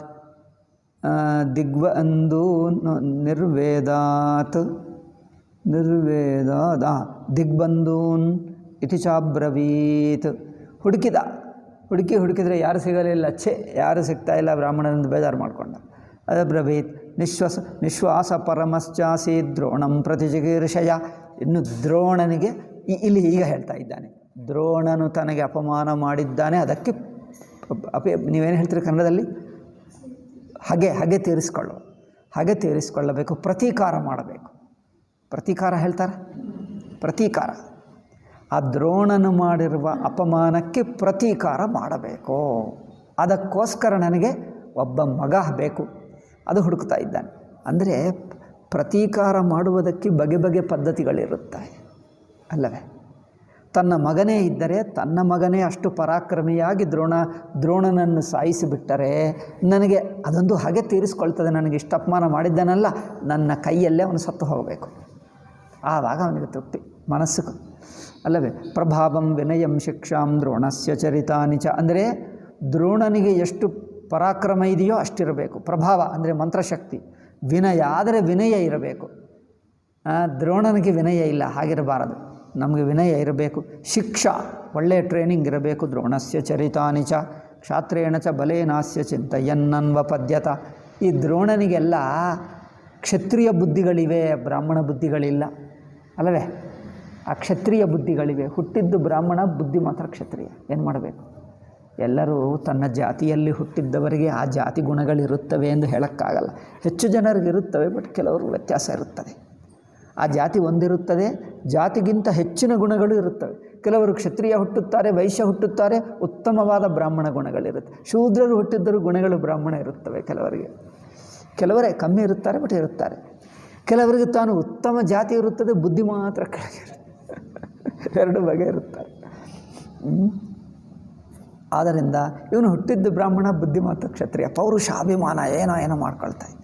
ಸೊ ಕ್ಷಾತ್ರೇಣ ಚ ಬಲೇನಾಸ್ಯ ಚಿಂತಯನ್ನನ್ವಪದ್ಯತ ಪ್ರತಿಕರ್ತು ನೃಪಶ್ರೇಷ್ಠೋ ಯತಮಾನೋಪಿ ಭಾರತ. ನನಗೆ ಎಷ್ಟು ಪ್ರಯತ್ನ ಮಾಡಿದರೂ ಒಳ್ಳೆಯ ಬ್ರಾಹ್ಮಣ ಕರ್ಮಸಿದ್ಧ ಸಿಗ್ತಾ ಇಲ್ಲ. ಏನು ಮಾಡಬೇಕು? ಅಮಿತ ಸೋತ ಕಲ್ಮಾಶಿ ಗಂಗಾಕೂಲೆ ಪರಿಭ್ರಮನ್. ಕಲ್ಮಾಶಿ అంటే ಯಮುನಾ. ಗಂಗಾಕೂಲೆ ಪರಿಭ್ರಮನ್. ಯಮುನಾ ನದಿ, ಗಂಗಾ ನದಿ ದಡದಲ್ಲಿ ತಿರುಗುತ್ತಾ ಇದ್ದಾನೆ. ಅಲ್ಲಿರುತ್ತಾರೆ ತಪಸ್ವಿಗಳು, ಬ್ರಾಹ್ಮಣರು, ಸಾಧುಗಳು ಅಲ್ಲಿರುತ್ತಾರೆ. ಅವರನ್ನು ಸಾಧುಗಳೆಂದರೆ ಈ ಕಾಲದಲ್ಲಿ ಸನ್ಯಾಸಿಗಳು ಕರ್ಮ ಮಾಡಲ್ಲ. ಆ ಕಾಲದಲ್ಲಿ ಬ್ರಾಹ್ಮಣರು ನೈಷ್ಠಿಕ ಬ್ರಹ್ಮಚಾರಿಗಳು ಇರುತ್ತಿದ್ದರು, ಅವರು ಮಾಡ್ತಾರೆ ಕರ್ಮ. ಯಾರಾದರೂ ಸಿಗ್ತಾರಾ ಎಂದು ಯಮುನಾ ನದಿ ದಡದಲ್ಲಿ ಗಂಗಾ ನದಿ ದಡದಲ್ಲಿ ಹುಡುಕುತ್ತಾ ಇದ್ದಾನೆ, ಅವರು ತಪೋಬಲವಿದ್ದು ಕರ್ಮ ಮಾಡಿದ್ದರೆ ನಮಗೆ ಅಂಥವನು ಹುಟ್ಟುತ್ತಾನೆ. ನೋಡಿ ಆ ಕಾಲದಲ್ಲಿ ಹಗ ತೀರಿಸಿಕೊಳ್ಳುವುದಕ್ಕೆ ಅವರು ಮಾಡುವ ಪರಿಹಾರ ನೋಡು ಅವರು ಮಾಡುವ ಪರಿಹಾರ ನೋಡು. ಬ್ರಾಹ್ಮಣ ಅವಸತಂ ಪುಣ್ಯಂ ಆಸಸಾದ ಮಹೀಪತಿ. ಅದು ಬ್ರಾಹ್ಮಣರ ಅಗ್ರಹಾರಗಳು. ಅವಸತ ಅಂದರೆ ಬ್ರಾಹ್ಮಣ ಅಗ್ರಹಾರಗಳು, ಮನೆಗಳು. ಎಷ್ಟೋ ತಿರುಗಿದ, ಯಾರಾದರೂ ಇದ್ದಾರಾ ಕೇಳಿದ, ಯಾರೋ ಇದ್ದಾರೆ ಎಂದು ಹೇಳಿದರೆ ಅವರಿಗೆ ಹೋಗಿ ಕೇಳಿದ, ಅವರಿಂದ ಆಗಲ್ಲ. ಮತ್ತೆ ಇನ್ನೊಬ್ಬರು ಎಷ್ಟು ಜನರನ್ನು ಹುಡುಕಿ ಬೇಜಾರಾಯಿತು. 100 ಹುಡುಕಿರಬಹುದು, ಗೊತ್ತಿಲ್ಲ. ನೋಡಿ ನಾವು ಇಷ್ಟೆಲ್ಲ ಹುಡುಕಿತೀವ, ಒಳ್ಳೆಯ ಪುರೋಹಿತ ಬೇಕು ನಮಗೆ, ಒಂದು ಕಷ್ಟ ಇದೆ, ದುಃಖ ಇದೆ, ಪಾರಾಗುವುದಕ್ಕೆ ಸರಿಯಾದ ಕರ್ಮ ಮಾಡಬೇಕು, ಇಷ್ಟು ಹುಡುಕಿತೀವ. ಯಾರೋ ಸಿಕ್ಕಿದ್ರೆ ಯಾರೋ ಬಂದವರಿಂದ ಮಾಡಿಸ್ತೀವಿ ಅಷ್ಟೇ, ಹುಡುಕುವುದೇ ಅಲ್ಲ ಆ ಯೋಗ್ಯತೆ. ಅವರು ಅಷ್ಟೇ, ನಿನ್ನಿಂದ ಆಗುತ್ತದೆ ನೋಡಲ್ಲ, ನಾನು ಬರ್ತೀನಿ ಮಾಡಿಸ್ತೀನಿ ಅಂತ ಹೇಳ್ತಾನೆ, ಆಗುತ್ತದೆ ಹೇಳ್ತಾನೆ. ಅದೇ ಏನು ಮರಿ ನನಗೆ ಈ ಕರ್ಮ ಸಿದ್ಧಿ ಇದೆ ಅನ್ನೋರು ಏನು ಹೇಳಲ್ಲ, ಕರ್ಮ ಮಾಡುವುದು ನನಗೆ ಗೊತ್ತು, ಮಾಡಿಸ್ತೀನಿ ಅಂತ ಹೇಳ್ತಾನೆ. ಹೌದು, ಹಣ ತಗೊಳ್ತಾನೆ, ಮಾಡಿಸ್ತಾನೆ, ಮತ್ತು ಏನಾಗಲ್ಲ ವ್ಯತ್ಯಾಸ. ನೋಡಿ ಅವರಿಗೆ ಕರ್ಮಸಿದ್ಧಿ ಇರುವವನು ಮಾಡಿಸಬೇಕು, ಸುಮ್ಮನೆ ಮಾಡುವಂದರೆ ಮಾಡಿಸ್ತಾನೆ. ಪೌರೋಹಿತ್ಯ ಅಂದರೆ ಏನೋ ನಮ್ಮ ಲೌಕಿಕ ಕೆಲಸಗಾರ ಇರುತ್ತಾನೆ ನೋಡಿ. ರೈಲ್ವೆ ಹೋದರೆ ಟಿಕೆಟ್ ಕೊಂಡು ಹೋಗ್ತಾನೆ. ಟಿಕೆಟ್ ಕೊಂಡು ಹೋದರೆ ರೈಲೇ ಇಲ್ಲವಲ್ಲ, ಕ್ಯಾನ್ಸಲ್ ಆಯಿತು ಅಂದರೆ ನೀವು ಟಿಕೆಟ್ ಬೇಕಂದು ಹೇಳಿದ್ರು ಕೊಟ್ಟಿದ್ದೆ ನನಗೇನು, ರೈಲ್ ಕ್ಯಾನ್ಸಲ್ ಆಯಿತು, ಆದರೆ ಟಿಕೆಟ್ ಕೊಟ್ಟುಬಿಡ್ತಾನೆ. ಅದೇನಪ್ಪ ಅಂದರೆ ಆ ರೈಲೇ ನಡೆಯುತ್ತಾ ಇಲ್ಲ, ಕ್ಯಾನ್ಸಲ್ ಆಯಿತು. ರೈಲ್ ಕ್ಯಾನ್ಸಲ್ ಆದರೆ ಟಿಕೆಟ್ ಏಕೆ ಕೊಟ್ಟಿದ್ದೆ ಅಂತ, ನೀವು ಟಿಕೆಟ್ ಬೇಕಂತ ಕೇಳಿದ್ದೀವಿ, ನಾನು ಕೊಟ್ಟೆ, ನಂದೇನು ತಪ್ಪು. ಇಂಥ ಪುರೋಹಿತನಿದ್ದರೆ ಏನು ಪ್ರಯೋಜನಪ್ಪ.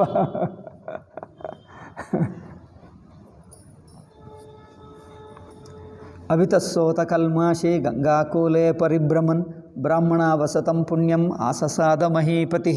ತತ್ರ ನಾಸ್ನಾತಕ ಕಶ್ಚಿನ್ನ ಚಾಸೀದ ಅವ್ರತಿ ದ್ವಿಜಃ. ತತ್ರ ನ ಅಸ್ನಾತಕ ಕಶ್ಚಿತ್ ನ ಚಾಸೀದವ್ರತಿ ದ್ವಿಜಃ ತಥೈವ ನ ಮಹಾಭಾಗ ಸ್ವಪಶ್ಯತ್ ಸಂಶಿತವ್ರತಿ. ಸ್ನಾತಕನಾಗಿರಬೇಕು, ವೇದ ಪಂಡಿತನಾಗಬೇಕು, ವ್ರತಗಳಿರುವವನಾಗಬೇಕು, ಕಠೋರ ತಪಸ್ಸು ಮಾಡುವವನಾಗಬೇಕು. ಅಂಥವನು ಸಿಗ್ತಾ ಇಲ್ಲ. ಅಪಶ್ಯತ್ ಸಂಶಿತ ವ್ರತ ಅಂದರೆ ಕಠೋರ ವ್ರತ. ಯಾಜೋಪಯಾಜೌ ಬ್ರಹ್ಮರ್ಷಿ ಶಾಮ್ಯಂತೌ ಪೃಷತಾತ್ಮಜಃ ಸಿಕ್ಕಿದ. ಯಾಜ ಉಪಯಾಜ ಎಂದು ಇಬ್ಬರು ಸಿಕ್ಕಿದರು. ಸಂಹಿತಾಧ್ಯಯನೇ ಯುಕ್ತವು ನಿತ್ಯವೂ ಸಂಹಿತ ಅಂದರೆ ವೇದ ಮಂತ್ರ. ವೇದದಲ್ಲಿ ಸಂಹಿತಾ ಬ್ರಾಹ್ಮಣ, ಅರಣ್ಯಕ 3 ಇರುತ್ತದೆ. ಸಂಹಿತಾ ಭಾಗವನ್ನು ನಿರಂತರ ಅಧ್ಯಯನ ಮಾಡ್ತಾ ಇದ್ದಾರಂತೆ. ಯಾಜ ಉಪಯಾಜ ಎಂದು ಇಬ್ಬರು ಸಿಕ್ಕಿದ್ದಾರೆ. ಅವರಿಂದ ಆಗುತ್ತದೆ ಅನಿಸಿತು. ಯುಕ್ತವು ಗೋತ್ರತಶ್ಚಾಪಿ ಕಶ್ಯಪ ಗೋತ್ರದಲ್ಲಿ ಹುಟ್ಟಿದ್ದಾರೆ. ಗೋತ್ರ ಏಕೆ ಅಂದರೆ ಆ ಋಷಿಗಳ ಆಶೀರ್ವಾದ ಇರುತ್ತದೆ. ಗೋತ್ರ ಏಕೆ ಇಟ್ಕೊಳ್ತಾರೆ? ಯಾವ ಗೋತ್ರ ವಂಶದಲ್ಲಿರುತ್ತದೋ ಅವರು ತಪಸ್ಸು ಮಾಡಿ ತಮ್ಮ ತಪೋಬಲದಿಂದ ಹೇಗೆ ಆಸ್ತಿ ಕೊಡ್ತಾರೋ ಮಕ್ಕಳಿಗೆ, ತಪೋಬಲದಿಂದ ನಮ್ಮ ಮಕ್ಕಳು ಸುಖವಾಗಿರಲಿ, ದೀರ್ಘಾಯುಷ್ಯರಲಿ, ಆಯುಷ್ಯು, ಆರೋಗ್ಯ, ಸಂಪದ, ಇನ್ನೇನು ಇದೆಲ್ಲ ಇರಲಿ, ಅವರಿಗೆ ಮಕ್ಕಳು ಅವರಿಗೆ ಹುಟ್ಟಲಿ ಅಂದರೆ ಇದೆಲ್ಲ ಇರಲಿ ಎಂದು ಅವರು ತಪಸ್ಸು ಮಾಡಿ ಮಕ್ಕಳಿಗೆ ಆಶೀರ್ವಾದ ಮಾಡಿ. ಅದಕ್ಕೋಸ್ಕರನೇ ಗೋತ್ರಕ್ಕೆ ಅರ್ಥ. ಆ ಋಷಿಗಳ ಆಶೀರ್ವಾದ ಇರುತ್ತದೆ ಅಲ್ಲವೇ? ನೀವು ಆ ಗೋತ್ರದಲ್ಲಿ ಹುಟ್ಟಿದ್ದರೆ ಆ ಗೋತ್ರದ ಮೂಲ ವಂಶದವರಿಗೆ ಅಯ್ಯೋ ನಮ್ಮ ಗೋತ್ರದವರು ಒಂದು ಅಭಿಮಾನವಿರಲ್ಲವ, ಇರುತ್ತದೆ. ಅದರಿಂದ ಅಭಿಮಾನದಿಂದ ನಿಮ್ಮ ಮೇಲೆ ಒಂದು ಸ್ಪೆಷಲ್ ಆಶೀರ್ವಾದ ತೋರಿಸ್ತಾರೆ. ಅದಕ್ಕೋಸ್ಕರನೇ ಗೋತ್ರ ನೆನಪಿಟ್ಕೊಳ್ತಾರೆ. ಈಗ ಗೋತ್ರ ಏಕೆ? ಎಲ್ಲರೂ ಒಂದೇ. ಈ ಕಾಲದೆಲ್ಲ ಕತ್ತೆಗಳು ಮನುಷ್ಯರಲ್ಲ, ಅದಕ್ಕೋಸ್ಕರ ಹಾಗೆ ಮಾತಾಡ್ತಾರೆ. ಎಲ್ಲ ಕತ್ತೆಗಳು ಒಂದೇ. ಕತ್ತೆಗೆ ವ್ಯತ್ಯಾಸ ನೋಡ್ತೀಯ? ಎಲ್ಲರೂ ಒಂದೇ ಹಾಗೆ. ಏಕೆಂದರೆ ನಮಗೇನಾದರೂ ದೋಷವಿದ್ದರೆ ನಮ್ಮ ಆ ಗೋತ್ರ ಋಷಿಗಳ ತಪೋಬಲದಿಂದ ನಮಗೇನಾದರೂ ಸಣ್ಣ ತಪ್ಪು ಮಾಡಿದರೆ ಪಾಪಗಳು ಹೋಗುತ್ತವೆ, ನಮಗೆ ಒಳ್ಳೆಯದಾಗ್ತದೆ ಅವರ ಆಶೀರ್ವಾದದಿಂದ. ಅದಕ್ಕೋಸ್ಕರ ಗೋತ್ರ ನೆನಪಿಟ್ಕೊಂಡು ಕಾಂಡ ಋಷಿಯನ್ನು ತರ್ಪಣಾಮಿ, ನಿಮ್ಮ ಗೋತ್ರ ಋಷಿಗೆ ನಿತ್ಯ ತರ್ಪಣದಲ್ಲಿ ತಮ್ಮ ಗೋತ್ರ ಋಷಿಗೆ ತರ್ಪಣ ಮಾಡ್ತಾರೆ. ಇದೆಲ್ಲ ಗೃಹಸ್ಥರ ಕೆಲಸ, ನಾವೇನು ಮನೆಗೆ ಮಾಡಬೇಕಾಗಿಲ್ಲ, ನಾವು ಮಾಡಲಿಲ್ಲ. ಗೃಹಸ್ಥರು ಮಾಡ್ತಾರೆ. ತಮ್ಮ ಗೋತ್ರ ಋಷಿಗೆ ತರ್ಪಣ ನಿತ್ಯ ಮಾಡಬೇಕು,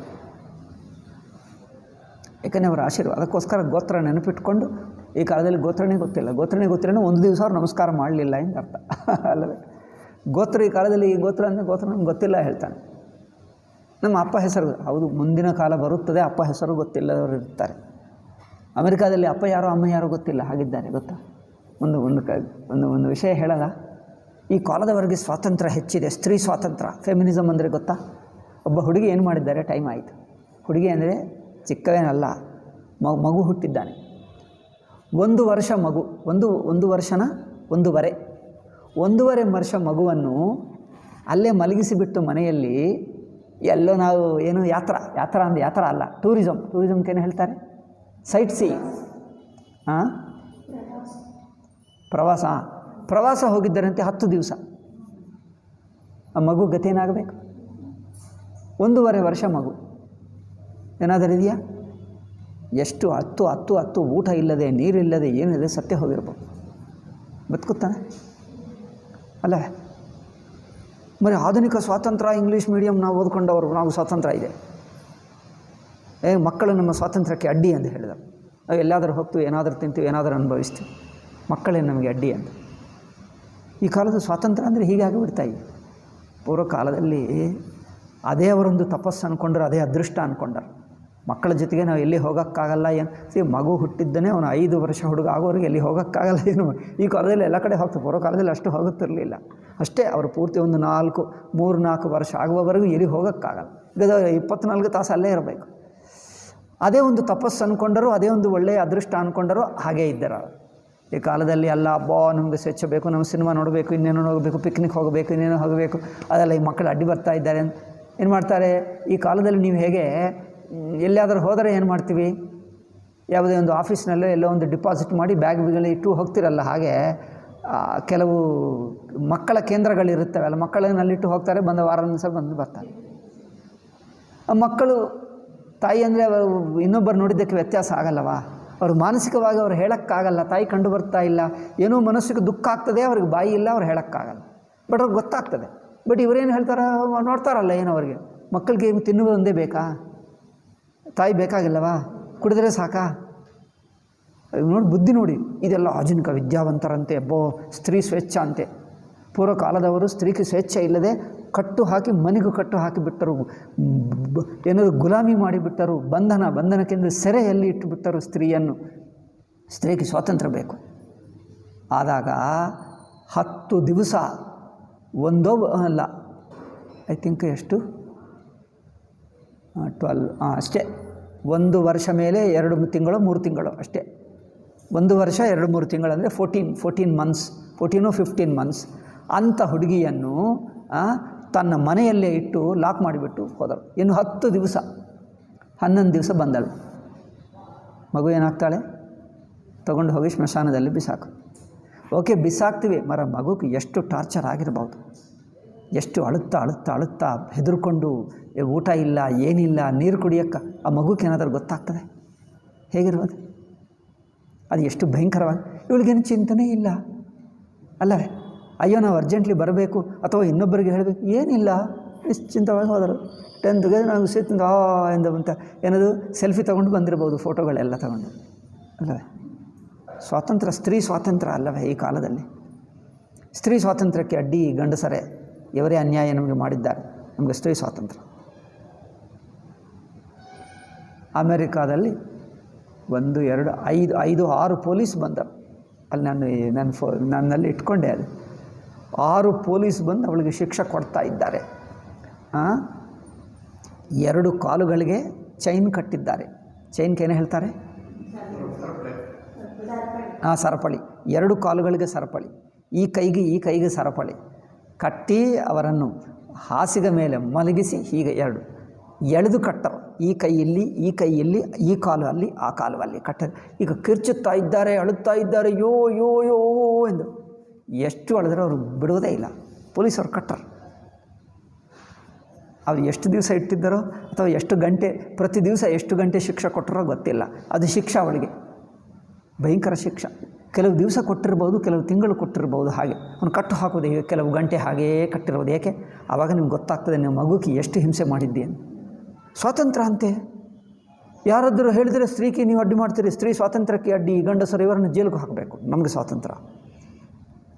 ಇದೇನಪ್ಪ? ಈ ಕಾಲದಲ್ಲಿ ಹಾಗೆ ಆಗ್ತದೆ.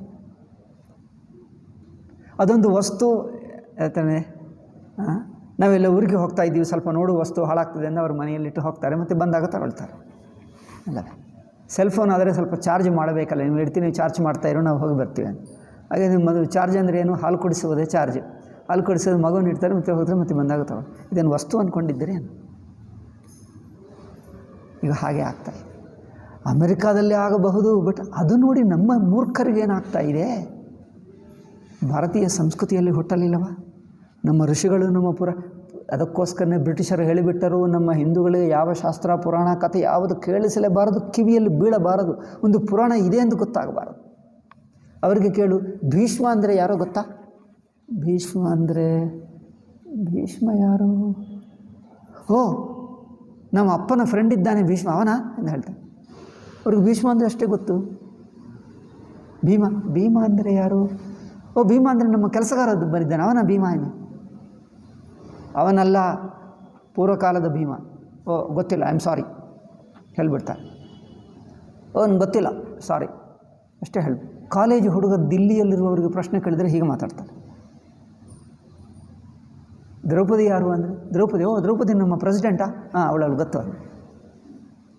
ದ್ರೌಪದಿ ಅಂದರೆ ಅವ್ರಿಗೆ ಗೊತ್ತೇ ಇಲ್ಲ ಯಾರು ದ್ರೌಪದಿ. ನಮ್ಮ ಭಾರತ ಅಧ್ಯಕ್ಷರು ಗೊತ್ತಾ? ಅವಳ ಹೆಸರು ದ್ರೌಪದಿ.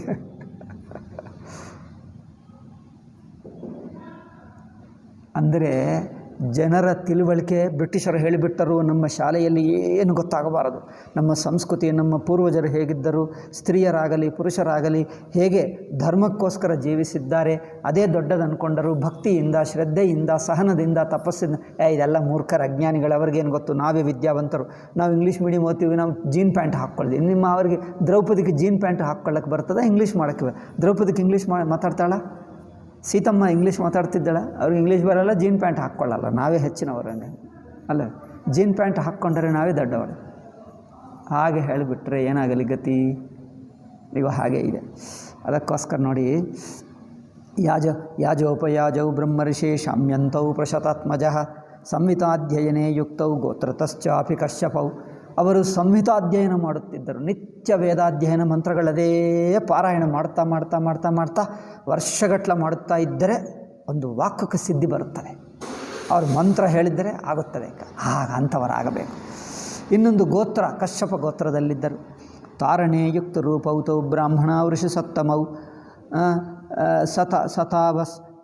ಸತಾವ ಮಂತ್ರಯಾಮಾಸ ಸರ್ವಕಾಮೈರತಂದ್ರಿತಃ ಬುದ್ಧ್ವಾ ತಯೋರ್ಬಲಂ ಬುದ್ಧಿಂ ಕನೀಯಾಂ ಸಮುಪಹ್ವರೆ ಪ್ರಪೇದೆ ಚಂದಯನ್ ಕಾಮೈರುಪಯಾಜಂ ಧೃತವ್ರತಂ. ಆಯಿತು, ಯಾಜ ಉಪಯಾಜ ಇಬ್ಬರ ಹೆಸರು ನೆನಪಿಟ್ಕೊಂಡು, ಯಾಜ ಉಪಯಾಜ. ಪಾದಶುಶ್ರೂಷಣೆ ಯುಕ್ತ ಪ್ರಿಯವಾಕ್ ಸರ್ವಕಾಮದ. ಅವನ್ನು ನೋಡಿದ ತಕ್ಷಣವೇ ಹೋಗಿ ಅವರಿಗೆ ಸೇವೆ ಮಾಡಿ ಕಲಿತುಕೊಂಡು ಅರ್ಹಯಿತ್ವ ಯಥಾನ್ಯಾಯಂ ಉಪಯಾಜಮುವಾಚ. ಹೋಗಿ ನಮಸ್ಕಾರ ಮಾಡಿದ್ದಾರೆ. ಏನು ಹೇಳಿದರು? ನಮಗೊಂದು ಕೆಲಸ ಇದೆ, ನಮಗೊಂದು ಮಕ್ಕಳು ಹುಟ್ಟಬೇಕು, ಅದಕ್ಕೋಸ್ಕರ ನೀವು ಯಜ್ಞ ಮಾಡಬೇಕು ಎಂದು. ಏನಮೇ ಕರ್ಮಣ ಬ್ರಹ್ಮನ್ ಪುತ್ರಸ್ಯ ದ್ರೋಣ ಮೃತ್ಯವೇ. ಈಗ ಹೇಳ್ತಾ ಇದ್ದಾನೆ, ದ್ರೋಣನನ್ನು ಸಾಯಿಸುವಷ್ಟು ಯೋಗ್ಯತೆ ಇರುವ ಮಗು ಹುಟ್ಟಬೇಕು, ಅದಕ್ಕೆ ನೀವೇನಾದರೂ ಯಜ್ಞ ಮಾಡಿಸ್ತೀರಾ? ಮಾಡಿಸಿ. ಈಗ ಹೇಳಿದ, ಈಗ ಗೊತ್ತಾಯ್ತು. ಇದು ಈ ಕಾರಣಕ್ಕೋಸ್ಕರ ಉಪಯಾಜ ಕೃತೆ ತಸ್ಮಿನ್ ಗವಾಂ ದಾತಾ ಸ್ಮಿತೆ ಅರ್ಬುದಂ. ಅದಕ್ಕೆ ನಿಮಗೆ ಎಷ್ಟು ಹಸುಗಳು ಕೊಡ್ತೀನಿ ಹೇಳಿ? ಎಷ್ಟು ಹಸುಗಳಾಗ್ತದೆ? ಎಷ್ಟು ಹಸುಗಳು ಕೊಟ್ಟರೆ ಯಜ್ಞ ಆಗುತ್ತದೆ? 100, 1000, ಲಕ್ಷಣ? ಅರ್ಬುದ ಅಂದರೆ ಎಷ್ಟು? 10 ಕೋಟಿ. 10 ಕೋಟಿಗೆ ಅರ್ಬುದ ಹೇಳ್ತೀವಿ. 10 ಕೋಟಿ ಹಸುಗಳನ್ನು ಕೊಡ್ತೀನಿ ನಿನಗೆ, ನನಗೆ ಯಜ್ಞ ಮಾಡಿಸಿ. 10 ಕೋಟಿ ಅರ್ಬುದ. ಅಪ್ಪ, 10 ಕೋಟಿ ಅಂದರೆ ಏನಪ್ಪ? 10 ಕೋಟಿ ಹಸುಗಳನ್ನು ತಗೊಂಡು ಹೋಗೋದು ಹೇಗೆ? ಇಲ್ಲಿಂದ ಅಲ್ಲಿ ತಗೊಂಡು ಹೋಗುವ ಹೊತ್ತಿಗೆ ಇನ್ನೊಂದು 100, 200, ಇನ್ನೊಂದು 1000 ಹುಟ್ಟೇ ಬಿಡ್ತವೆ ಅಲ್ಲವೇ? ಆಗಲ್ಲವ? 10 ಕೋಟಿಯಲ್ಲಿ ಹುಟ್ಟಿದರೆ ಇನ್ನೊಂದು 1000 ಹುಟ್ಟೇ ಬಿಡ್ತವೆ. ಏನು ಅರ್ಬುದ ಎಂದು ಹೇಳ್ತಾನೆ. ಉಪಯಾಜ ಕೃತೆ ತಸ್ಮಿನ್ ಗವಾಂ ದಾತಾ ಸ್ಮಿತೆ ಅರ್ಬುದಂ. ಅರ್ಬುದಂ ಗವಾಂ, ಅರ್ಬುದ ಹಸುಗಳನ್ನು ಕೊಡ್ತೀನಿ 10 ಕೋಟಿ. ಯದ್ವಾತೆ ಅನ್ಯದ್ವಿಜಶ್ರೇಷ್ಠ ಮನಸ್ಸುಪ. ಅಥವಾ ಅದು ಬೇಡ ಅಂದರೆ ಇನ್ನೂ ಏನಾದರೂ ಬೇಕು, ಚಿನ್ನ ಇನ್ನೇನಾದರೂ ಬೇಕಂದರೆ ಕೊಡ್ತೀನಿ. ಭೂಮಿ ಬೇಕಂದರೆ ಭೂಮಿ ಕೊಡ್ತೀನಿ. ಏನೊಂದು 10 ಎಕರೆಗಳ ಭೂಮಿ ಕೊಡ್ತೀನಿ. 100 ಎಕರೆಗಳ ಭೂಮಿ ಕೊಡ್ತೀನಿ. ಇನ್ನೇನು ಚಿನ್ನ ಬೇಕಾ? ಚಿನ್ನ ಕೊಡ್ತೀನಿ. ಇನ್ನು ಏನು ಬೇಕಂದರೆ ಅದು ಕೊಡ್ತೀನಿ. ಯದ್ವಾತೆ ಅನ್ಯದ್ವಿಜಶ್ರೇಷ್ಠ ಮನಸ್ಸು ಪ್ರಿಯಂ ಭವೇತ್ ಸರ್ವಂ ತತ್ತೇ ಪ್ರದಾತಾಹಂ ನಹಿ ಮೇತ್ಯತ್ರ ಸಂಶಯ. ನೀವು ಮಾಡ್ತೀರಿ ಎಂದು ನಮಗೆ ನಂಬಿಕೆ ಇದೆ, ಅದರಿಂದ ನೀವು ಹೇಳಿ ನೀವು ಮಾಡ್ತೀನಿ, ನನ್ನ ಪೌರೋಹಿತ್ಯಕ್ಕೆ ಬರ್ತೀರಿ ಅಂದರೆ ನಿಮ್ಗೇನಾದರೂ ಕೊಡ್ತೀನಿ. ಇತ್ಯುಕ್ತೋ ನಾಹಮಿತ್ಯೇವಂ ತಮೃಷು ಪ್ರತ್ಯುವಾಚ. ಅವರೇ ಹೇಳಿದ್ರು ಆಗಲ್ಲಪ್ಪ ನಾನು ಮಾಡಲ್ಲ. ಆರಾಧ ಇಷ್ಯಂದ್ರಪದ ಸತಂ ಪರ್ಯಚರತ್ ಪುನಃ ತತಃ ಸಂವತ್ಸರಸ್ಯಾಂತ್. ಅಲ್ಲ, ನಾಹಂ ಇತ್ಯೇವಂ ತಮೃಷಿ ಪ್ರತ್ಯುವಾಚ. ಇದೇನಪ್ಪ ನಾಹಂ ಹೇಳ್ತಾನೆ, ಇವನೇನು ಬರ್ತೀನಿ ಅಂತ. 13 ನಾಹಂ, ಇಲ್ಲೇನೋ ಶ್ಲೋಕ ಸಂಖ್ಯೆನೇ ಬೇರೆ ಇದೆ.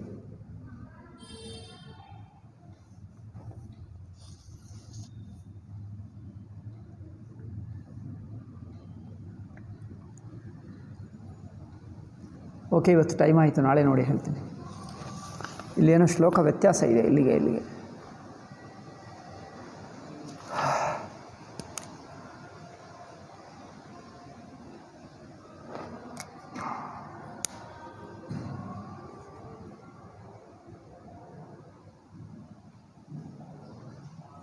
ಇಲ್ಲೇನೋ ಶ್ಲೋಕಗಳು ವ್ಯತ್ಯಾಸ ಇದೆ, ಅದಕ್ಕೋಸ್ಕರ ಅರ್ಥವಾಗ್ತಾ ಇಲ್ಲ. ನಾನು ನೋಡಿ ಹೇಳ್ತೀನಿ ನಂತರ. ಸೊ ಉಪಯಾಜೋ ಅಬ್ರವೀದ್ರಾಜನ್ ಕಾಲೇ ಮಧುರಯಾಗಿರಾಜೇಷ್ಟೋ ಭ್ರಾತಾ ಮಮ ಗೃಹಾತ್ ವಿಚರನ್ ವನ ನಿರ್ಜರೆ ಅಪರಿಜ್ಞಾತ ಶೌಚಾಯಾಂ ಭೂಮೌ ನಿಪತಿತಂ ಫಲಂ ತದಪಶ್ಯಮಹಂ ಭ್ರಾತುರ್ ಅಸಂಪ್ರಮನುವ್ರಜಂ ವಿಮರ್ಶಂ ಸಂಕರಾದಾನೇನ ಅಯಂ ಕುರ್ಯಾತ್ ಕಥಂಚನ ದೃಷ್ಟ್ವಾ ಫಲಸ್ಯ ನ ಪಶ್ಯತಿ. ಏನೇನೋ ಹೇಳ್ತಾ ಇದ್ದಾರಪ್ಪ, ಇದೆಲ್ಲ ಏನೋ ಸ್ವಲ್ಪ ನಿಧಾನವಾಗಿ ಹೇಳಬೇಕಾಗ್ತದೆ. ಆಯಿತು. ಓಂ ಶಾಂತಿ ಶಾಂತಿ ಶಾಂತಿ. ಹರಿ ಓಂ ಶ್ರೀ ಗುರುಭ್ಯೋ ನಮಃ. ಹರಿ ಓಂ ತತ್ಸತ್.